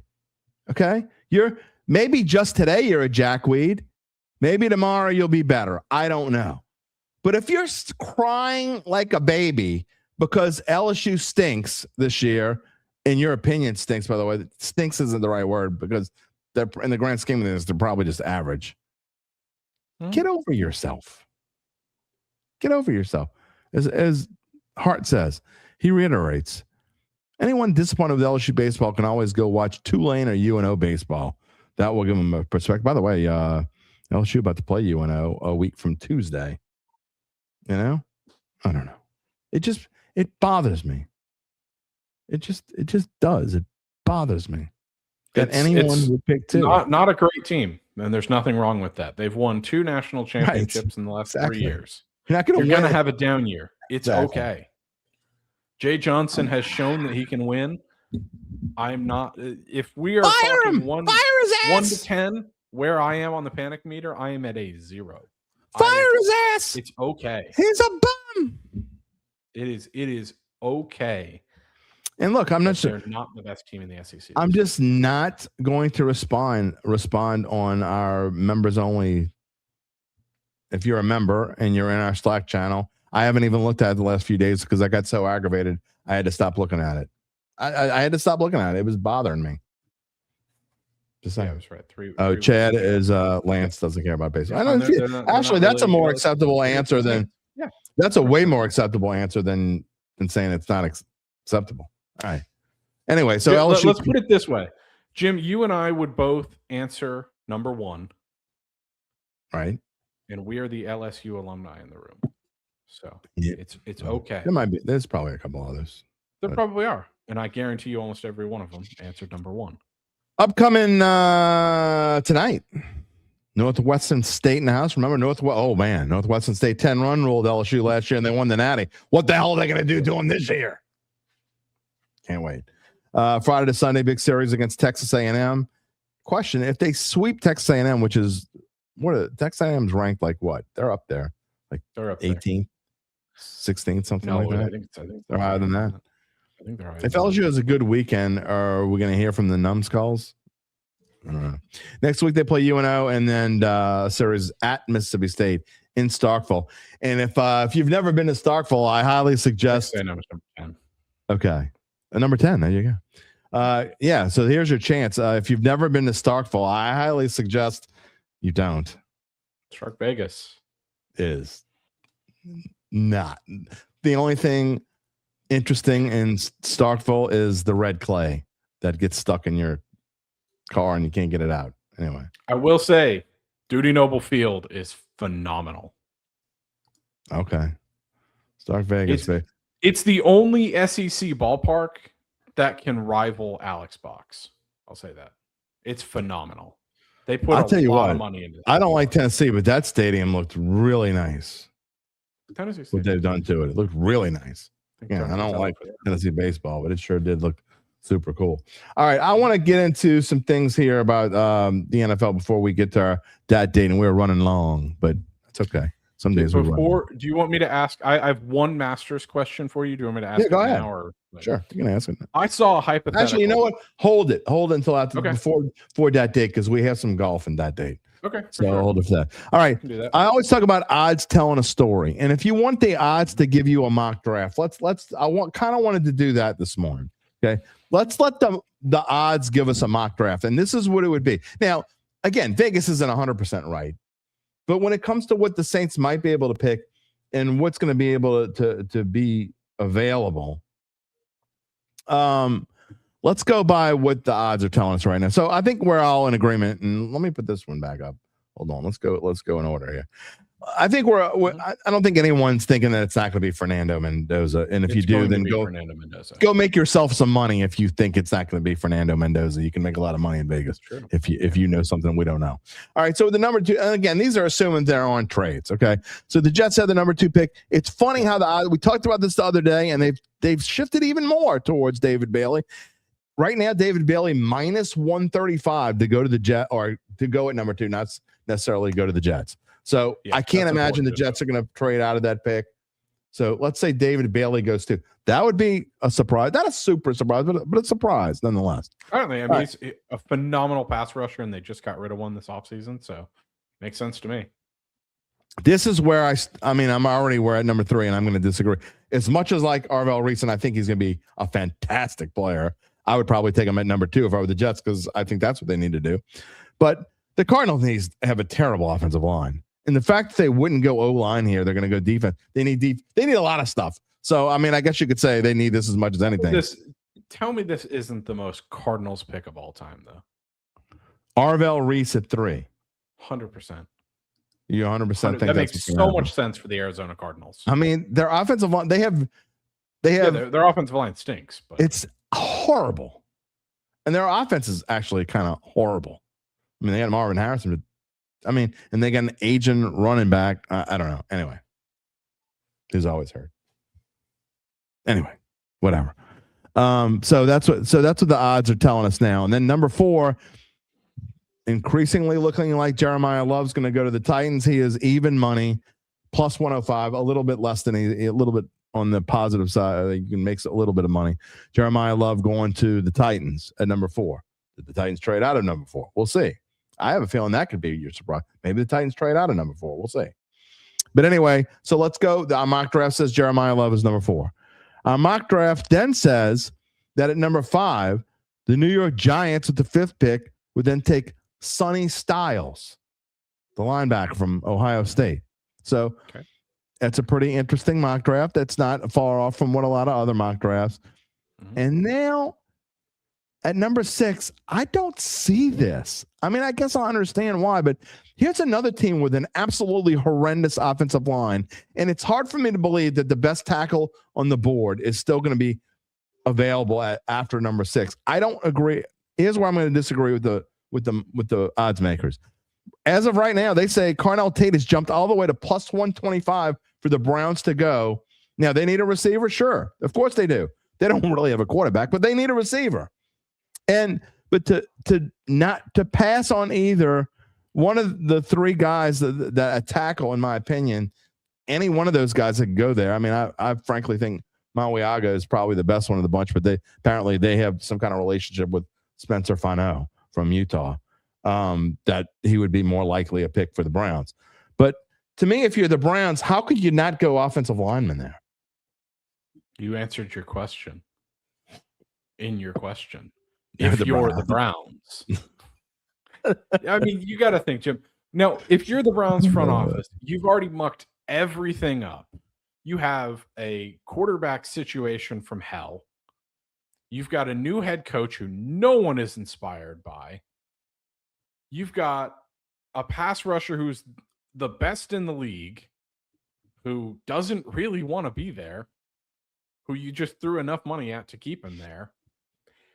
What would you do if you're not in any mode to win now, and you just want to settle down a disgruntled fan base? You take the flashy player from the school down the road. Yeah. Lance, 100% they are not taking Jeremiah. If Jeremiah Love is still there at 6, I really think that it's possible. I don't say it's going to happen, but if not the Saints, someone trades up to the 6th spot. If for some reason Jeremiah Love is still there at 6, that's where you're first. I love Hart's line of thinking here.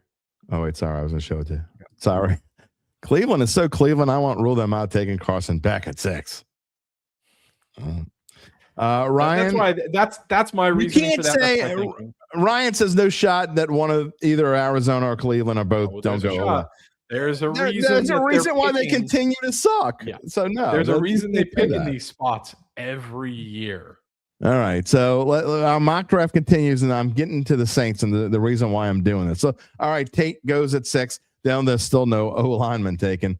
Then you get to number 7, and you got to bypass the favorite at number 7 because the favorite is Jeremiah Love, and he's already gone. The second favorite is Sonny Styles. He's already gone. The third favorite for the Commanders is Carnell Tate. He's already gone. You got to go to plus 50. Next would be Ruben Bain and Mansour Delana both tied at 550. I think in this situation, I would say the Commanders, even though I've made it clear, I don't think Mansour Delana is worthy of a top 10 pick. But I think with them losing Lattimore and them having no defensive backfield whatsoever, you think the Saints defensive backfield is in need of work. The Commanders backfield is an absolute disaster. And so I actually think they could go Delane there or trade out of the 7. Offensive and defensive backfields are both disasters. Well, that's true too. So yeah, I don't know what they would do. I have no idea what they do either. Yeah. I mean, if Caleb Downs is still available, maybe they go Caleb Downs. It really just depends on how they feel about Ruben Bain. Because I can guarantee you there are some NFL teams that believe Ruben Bain is the best or second best defensive player in this draft. Yeah. And if that's Dan Quinn and co. It's an interesting situation. And that's why I've said over and over and over again, I'm going to say it again, that no matter what happens in the top 7 of this draft, if the Saints don't trade out of the 8th pick, up or down, man, 8 is going to be loaded. You're going to get something really good at 8. And you're going to be in an interesting situation. Now I go to the Saints odds. So if Ruben Bain's off the board, then he's off the board. If Tate's off the board, he's off the board. The next would be Delane and Tyson are tied. And that's why I talk about this situation. Let's say the Commanders they go Bain, or whoever, they make a trade and someone at 7 goes Bain. And you're deciding between Mansour Delane and Jordan Tyson. I know I'm in the minority, and I don't care. I don't think twice. If these are my 2 choices, I'm going Jordan Tyson every day and Christmas, because I'm surrounding my potential future quarterback. Well, that's assuming Caleb Downs isn't there. And no. The assumption is Caleb Downs will be there. Yeah, well, then you got a choice to make. I'm still going Tyson, but at least going Downs. And I hear you. And at least then, okay, I'm not going to have a bunch. You're not going to hear me on draft night. If that's the situation and Downs is available and the Saints go Downs, you're not going to hear a lot of pushback from me, because I don't necessarily feel as strongly, and I've said this before, I don't necessarily feel as strongly as you guys do about Downs. However, I can at least get the gist of why I think Jeremiah Love's a franchise-changing offensive player. Caleb Downs potentially could be a game changer on defense. So that's why you wouldn't hear a ton of pushback from me if that's the case. There's a reason that guys like Nick Saban and Ryan Day have, and this isn't verbatim, but I believe one of them has said it almost verbatim, and they've both hinted at it. Caleb Downs is one of the smartest players they've ever been around. You saw he was a true freshman starter at Alabama. We know the Saints love them some Ohio State, so I absolutely think that it would be a strong possibility. I think so. Here's my question. This leads perfectly into my question for you. Let's say you're hold on before you ask that. I gotta just show that, because I am so sick of this comment. I love you, Scott Claymore, and I love everybody who says the same thing. Tyson is an injury worry. Everybody's an injury worry. Okay.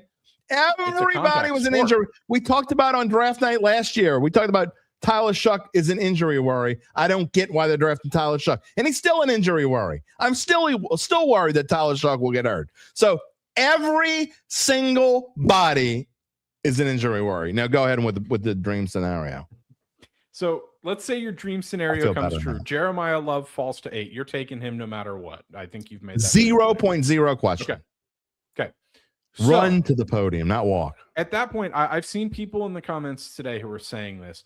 If Jeremiah Love is your first round pick, do you go receiver in the second round, or do you feel like that would be neglecting defense for too long? If they go, Saints, a lot of their, you're asking me, off-season additions, their free agent additions were offense. I don't think you can build enough around this quarterback, in my opinion. So, in answer to your question, I would 100% think about going wide. I'm not saying I necessarily would. You are right, Hart. They wouldn't be injury worried. They had Evangeline Security protect them. That's if they have their own family-run business. They might not. I mean, if they don't, that's on them. Take your money. You probably already took your NIL money and maybe invested in a business. Now you're about to get some more money.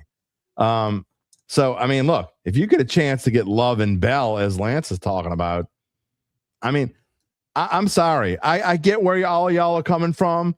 I don't think the defense lost nearly as much as you think it lost. I think Caden Ellis for Demario Davis at the bare minimum is what for what, is tit for tat.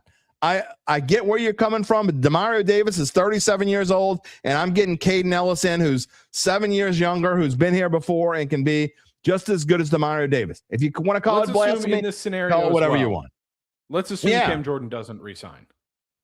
And I still, I'm higher on Granderson. I get it, and I certainly understand that. I just think if you go Jeremiah Love in the first round in your dream scenario, right, that is going to show that Kellen Moore is intending to run the ball down your throat with a newly constructed offensive line and a two-headed monster in the backfield. I don't think receiver is as big a need as a defensive addition. I still think it's a huge need. I mean, I think you've got what you say makes sense, because you're not going to throw the ball as much. Yeah, but I don't want to get by. I I want offense. When I do the offensive rankings every week, I want it to be a single digit. I'm sick of typing in 23, and last year was better. It ended up going by the end of the year. I think they ended up, and I can look this up live. I think they ended up, they might have even been 12. Were they? No, that was the defense. That was 12. Well, I'm gonna their defense was better than their offense last year. Put it that way. Live TV.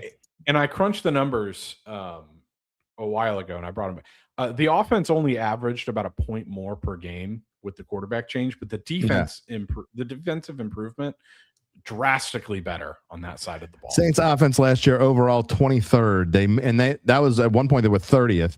Passing, they were 13th, which is fantastic. They were 28th running the football. So which the isn't receivers a surprise, as Zach alluded to on Friday, with how much they were behind and they had to throw the ball. It's not surprising.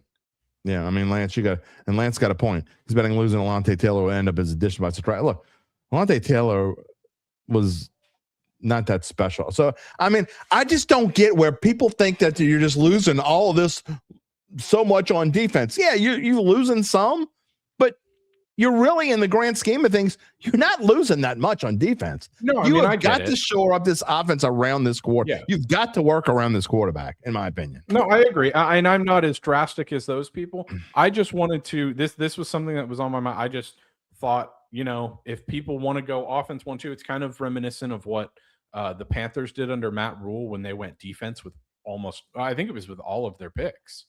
How well did that work out for Matt Rule? Who's back at Rutgers or Nebraska or wherever the hell he is. Where is he? Nebraska. He's in college somewhere. I knew that. He's done a decent job at Nebraska. Right. He should stay in college because he can't coach.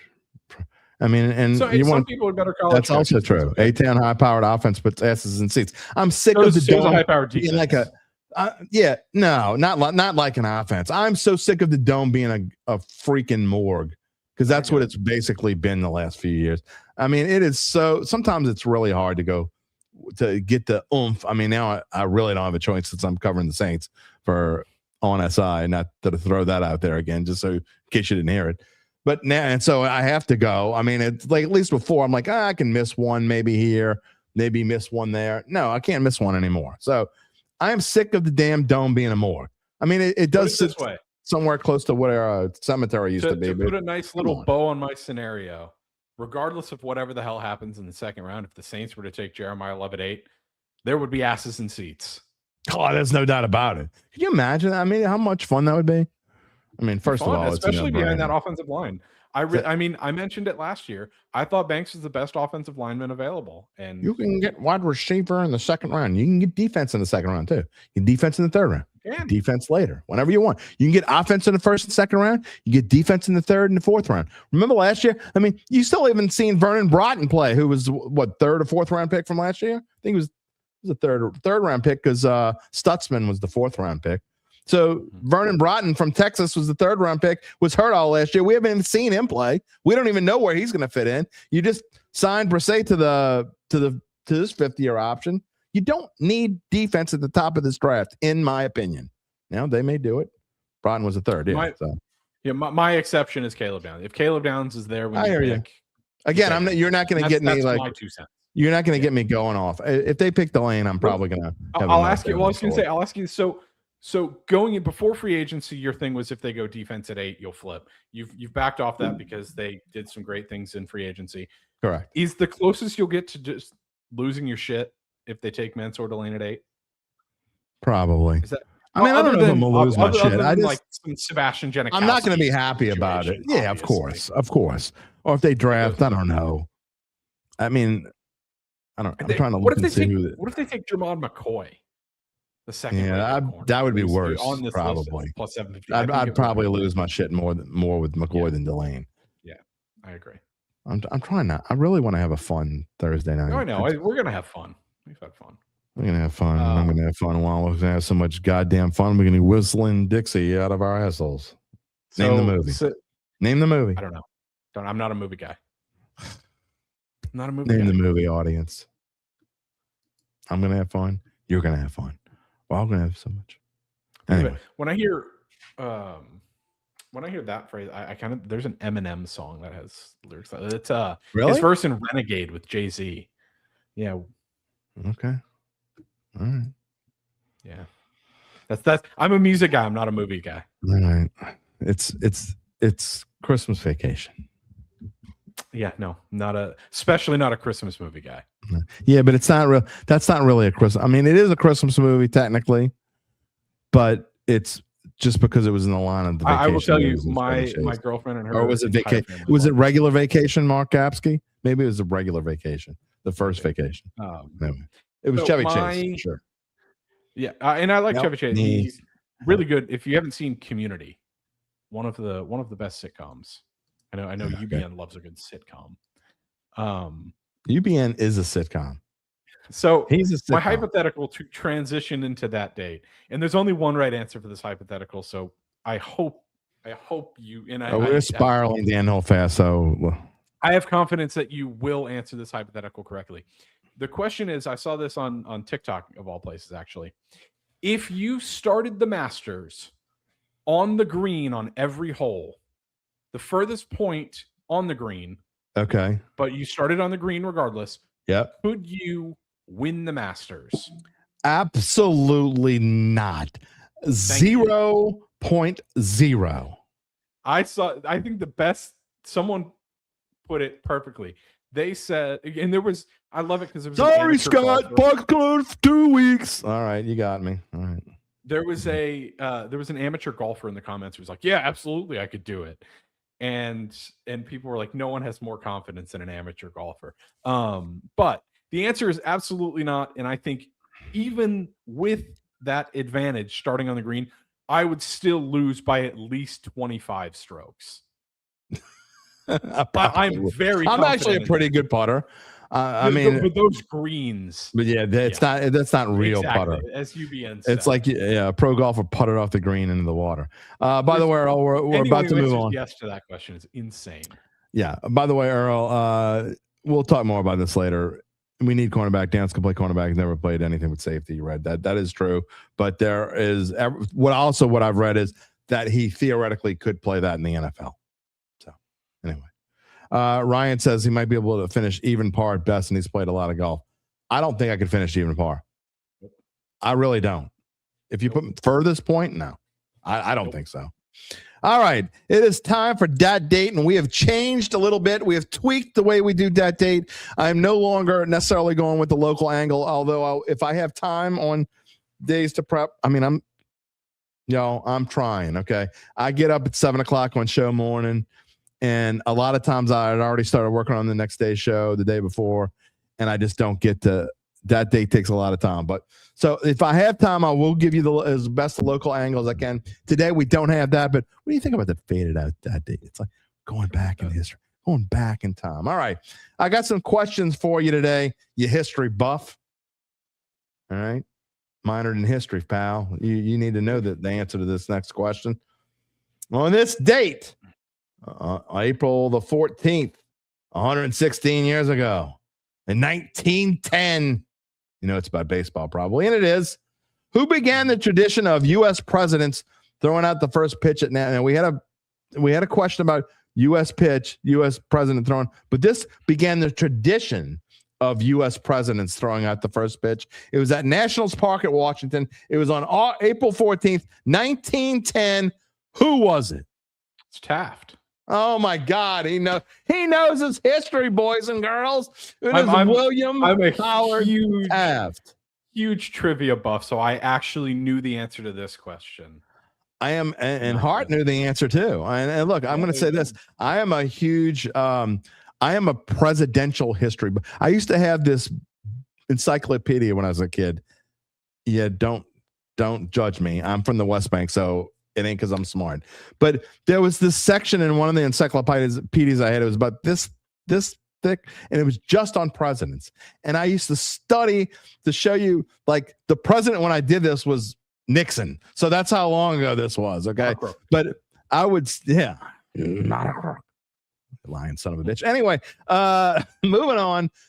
I love this. And I used to go back through presidential history, and I just thought it was fascinating. So, but I didn't know the answer to that. I would not have known the answer to that. So Kudos, Yeah. tip of the cap to you Thank you. for knowing the answer that 116 years ago today, William Howard Taft threw out the first pitch. I heard he was nowhere near the strike zone, but that is just what I heard. There is no video of it. All right, going. It was Biden. It was Biden back 116 years ago. Could have been. Who knows? All right. Now, on this date, and you're going to know this one too. That doesn't have anything to do with presidents, but I know you're going to know. You're not a movie guy, but you're still going to know this one. All right. On this date in 1917, 109 years ago, I did that quick with my Shaw math.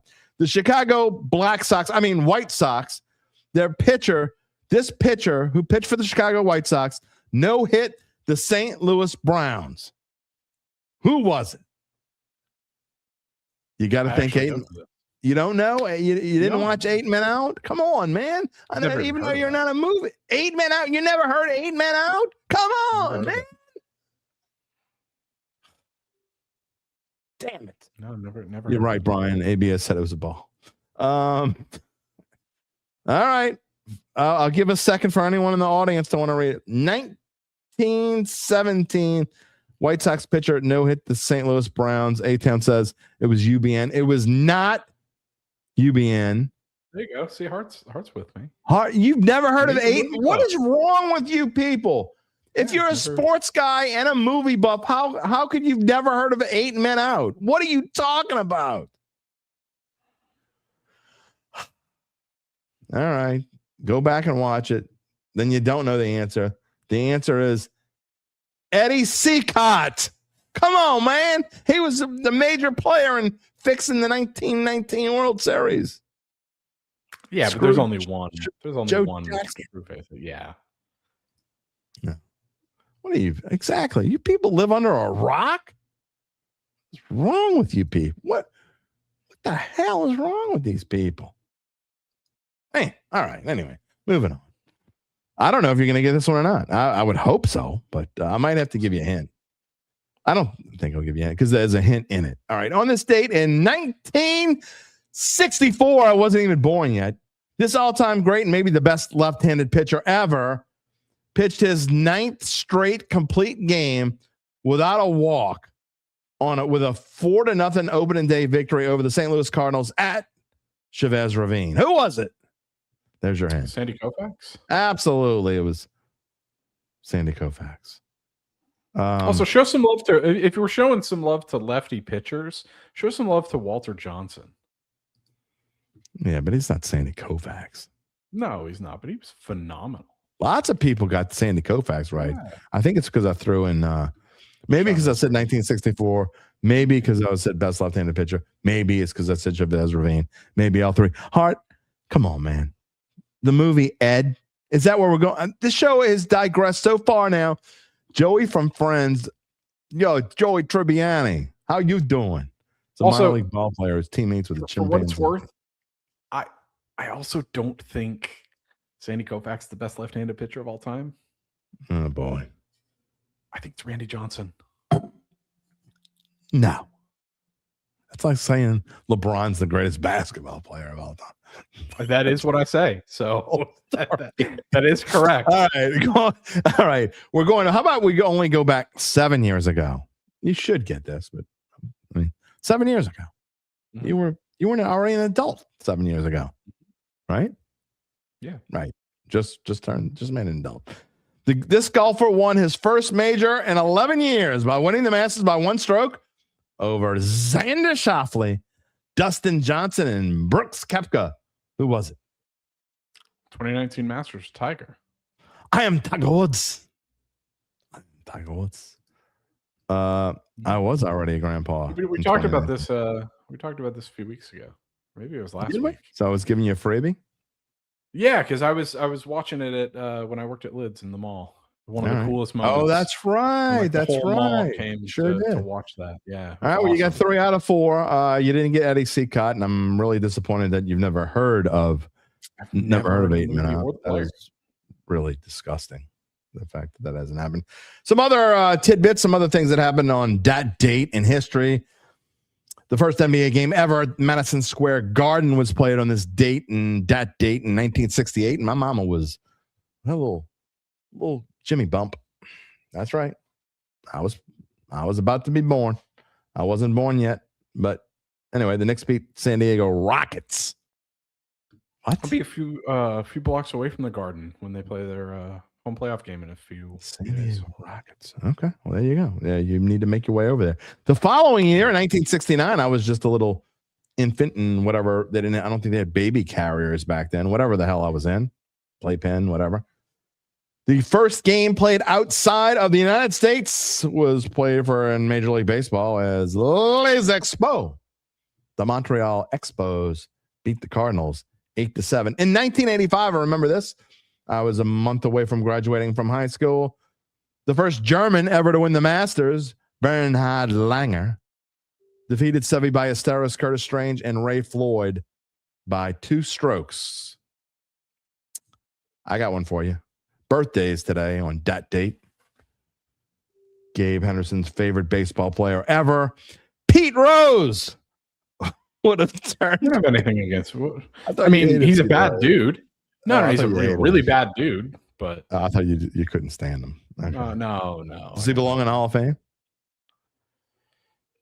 Yes.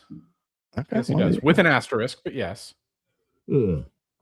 We don't do asterisks. You either put them in or you don't. Well, no. The asterisk is co-players of the week. The asterisk isn't saying they shouldn't be in the Hall of Fame. It's just explaining their situation. It's telling us. The Hall of Fame is all about telling a story. So I think you've got to have at least a symbol by him explaining, just like symbol, Shough, like a symbol. You've got to have something in there that tells the story of why they weren't in there earlier. Same with the steroid players. You're gonna put symbols like is that the symbols you're talking about? Hall of Fame is all about telling a story. I don't think you can leave these guys out because they're some of the best players to ever play. You got to put them in, but tell their story while they're in there. There you go. All right. It's like Kurt Schilling. Just let him get his fingers off the button. He shouldn't be able to play. All right. Pete Rose would have been 85. Other birthdays today. David Justice and Greg Maddux both turned 60 years old today. Oh, my God, I'm old. Is there an asterisk next to OJ's name? There's no asterisk next to anybody's name. Hey, there's no such thing as an asterisk. In the eyes of the law, OJ is innocent. I don't give a rat's ass. I'm just saying when it comes to sports statistics, or he's either in the Hall of Fame, he's either the record holder or he's not the record holder. Yeah, and maybe asterisk was a bad term to use. I think you've got to tell the story of why they haven't been in. That's my whole thing. You can tell the story, but figure out a way to do it. It doesn't make a difference. They either were good or they weren't good. And Pete Rose was good, and Barry Bonds was beyond good, and O.J. Simpson was a douchebag and a murderer and whatever else you want to call it, but he was still good. You don't do asterisks. You don't put asterisks next. What they did, I don't care what they did. They did it. Anyway, moving on. O.J. didn't do it. But if he did, said the jury. If he did, here's what he would have done. I bet Judge Ito thinks he did it. Just saying. I cannot. You weren't even alive for all that. I remember. I watched that crap every single day. There's been some phenomenal documentaries on it, though. I don't need it. I lived it. I watched it every day. Yeah, I watched it every single day. People versus OJ. Very good. You must have quit. I got a video somewhere. My daughter saying, "If it don't fit, you must quit." When she was like 3, I gotta put that on the show. I gotta find a way to put that in. That was a long time ago. She probably killed me for even talking about it. All right, other birthdays. One of my favorite. Most people don't know who he is. Birthdays. He absolutely beat the ever-loving snot out of some red. I don't even remember who it was. Had blood. The dude had blood all over his jersey. My first wife named our cat after this player. Met him in a bar in Houston once, and the dude was awesome. Kyle Farnsworth turns 50 years old today. Got him old. Just a cool as hell dude. Cool as just sitting there after a game. Some players you don't know if you can approach him or not. He was very approachable. Sitting there smoking a cigarette, drinking a beer. Speaking of Speaking of bloody shirts, you saw the giveaway the Rangers are doing this year with the bloody Nolan Ryan jersey. I did. I did Phenomenal. see that. Phenomenal It's promo awesome. item. Whoever came up with that, fantastic. Love it. Yep. Farnsworth is 50. Yeah, you are old, sir. Baker Mayfield. His birthday is today. He is 31 years old. Wow. Baker. How old is his wife? Still got it. Speaking of still got it. Anyway, not that I'm going off on that tangent. And then Saints-related birthday. Ding, ding, ding, ding, ding. On this date, April 14th. Let me do some quick math. Way back in 1999, Chase Young was born. Chase Young is 27 years old today. So I thought that was a pretty good Dat Date. Was. Yeah. We had some good questions. You got some applause from. Very good question. We got symbols in the show. And Lance says he likes Baker, but he'd still kick him in the gonads. Why? And you know what? Why Here's would the you kick thing. Baker in the gonads? Here's the thing. I bet Baker loves that attitude. Baker is. He's a. Did you ever showman. see? Did you ever see the same thing where Baker, like they put some kind of like they dressed him up and put him in a disguise, and he went with a bunch of Buccaneers fans to like ticket day where they got to pick their tickets or whatever. It was hysterical. You got to find. I'm sure it's on YouTube somewhere. It's kind of like what do they call that show where people like the CEO of a company might dress up and they go Undercover Boss. Undercover Boss. It was kind of like Undercover Boss. It's phenomenal. Baker was hysterical, and he's like telling some lady, "I really hope we get to meet Baker Mayfield today." And they're like, she's like, yeah, that would be. I'd like to cool. think in that situation that I would know that it well, was then, Baker. and like, I don't know if it was Mike Evans that comes in and looking at him like funny, like weird. Yeah, Undercover Boss. All right. It was, anyway, it's phenomenal. But Baker is hysterical. He really he is very funny. He has a great personality. I mean, he really 100%. does. He plays for the Bucks, but we'll give him a little grief because he probably won't be there much longer. Who knows? 31 years old, Baker Mayfield today. Happy birthday to Baker. Happy birthday, Chase Young. Happy birthday to Greg Maddox and Kyle Farnsworth and all the people that had birthdays today. We only had one last show, so I'm glad to see we had a bunch of them. All right. I will see you on, oh, Lordy. The next show is Monday. On Thursday. You're doing weird days this week. I told y'all. So heads up, we're doing Thursday this week. No Friday show. Remember, I got to go to. If you were here Friday, I told you that I have to go to a function for a friend of mine is getting a major award by the Sugar Bowl Committee for his work in amateur athletics, Mr. Will Pennigy. So we are doing the show on Thursday, and it's kind of apropos anyway because it's exactly 1 week from the draft. Zach's going to be here. Of course, we're going to be talking about drafts. The draft. We only have 3 shows? We have 3 shows left before the draft. So, I only have 2 then. That's right, because you're not going to be. You won't be here Thursday. Is it Thursday? Won't be here Thursday.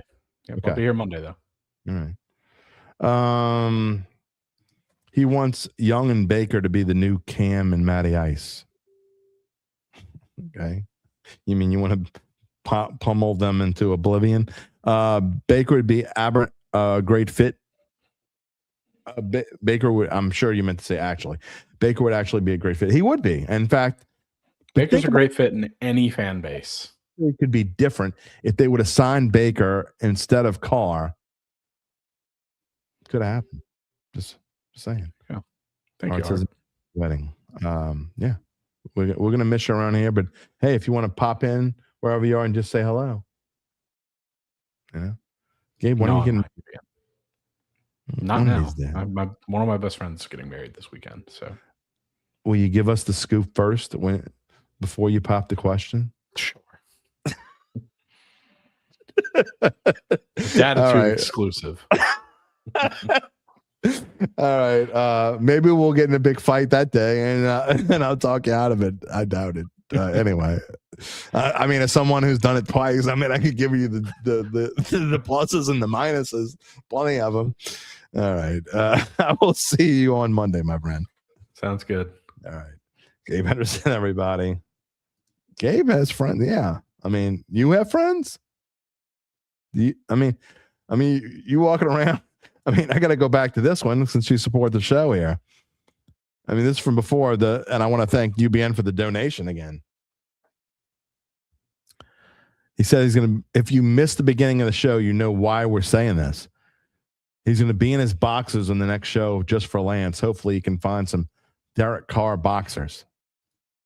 Brian, don't do it, Gabe. He ain't done anything yet. Lance. I had more fun than usual today. I'm not really sure why. Today was a fun show.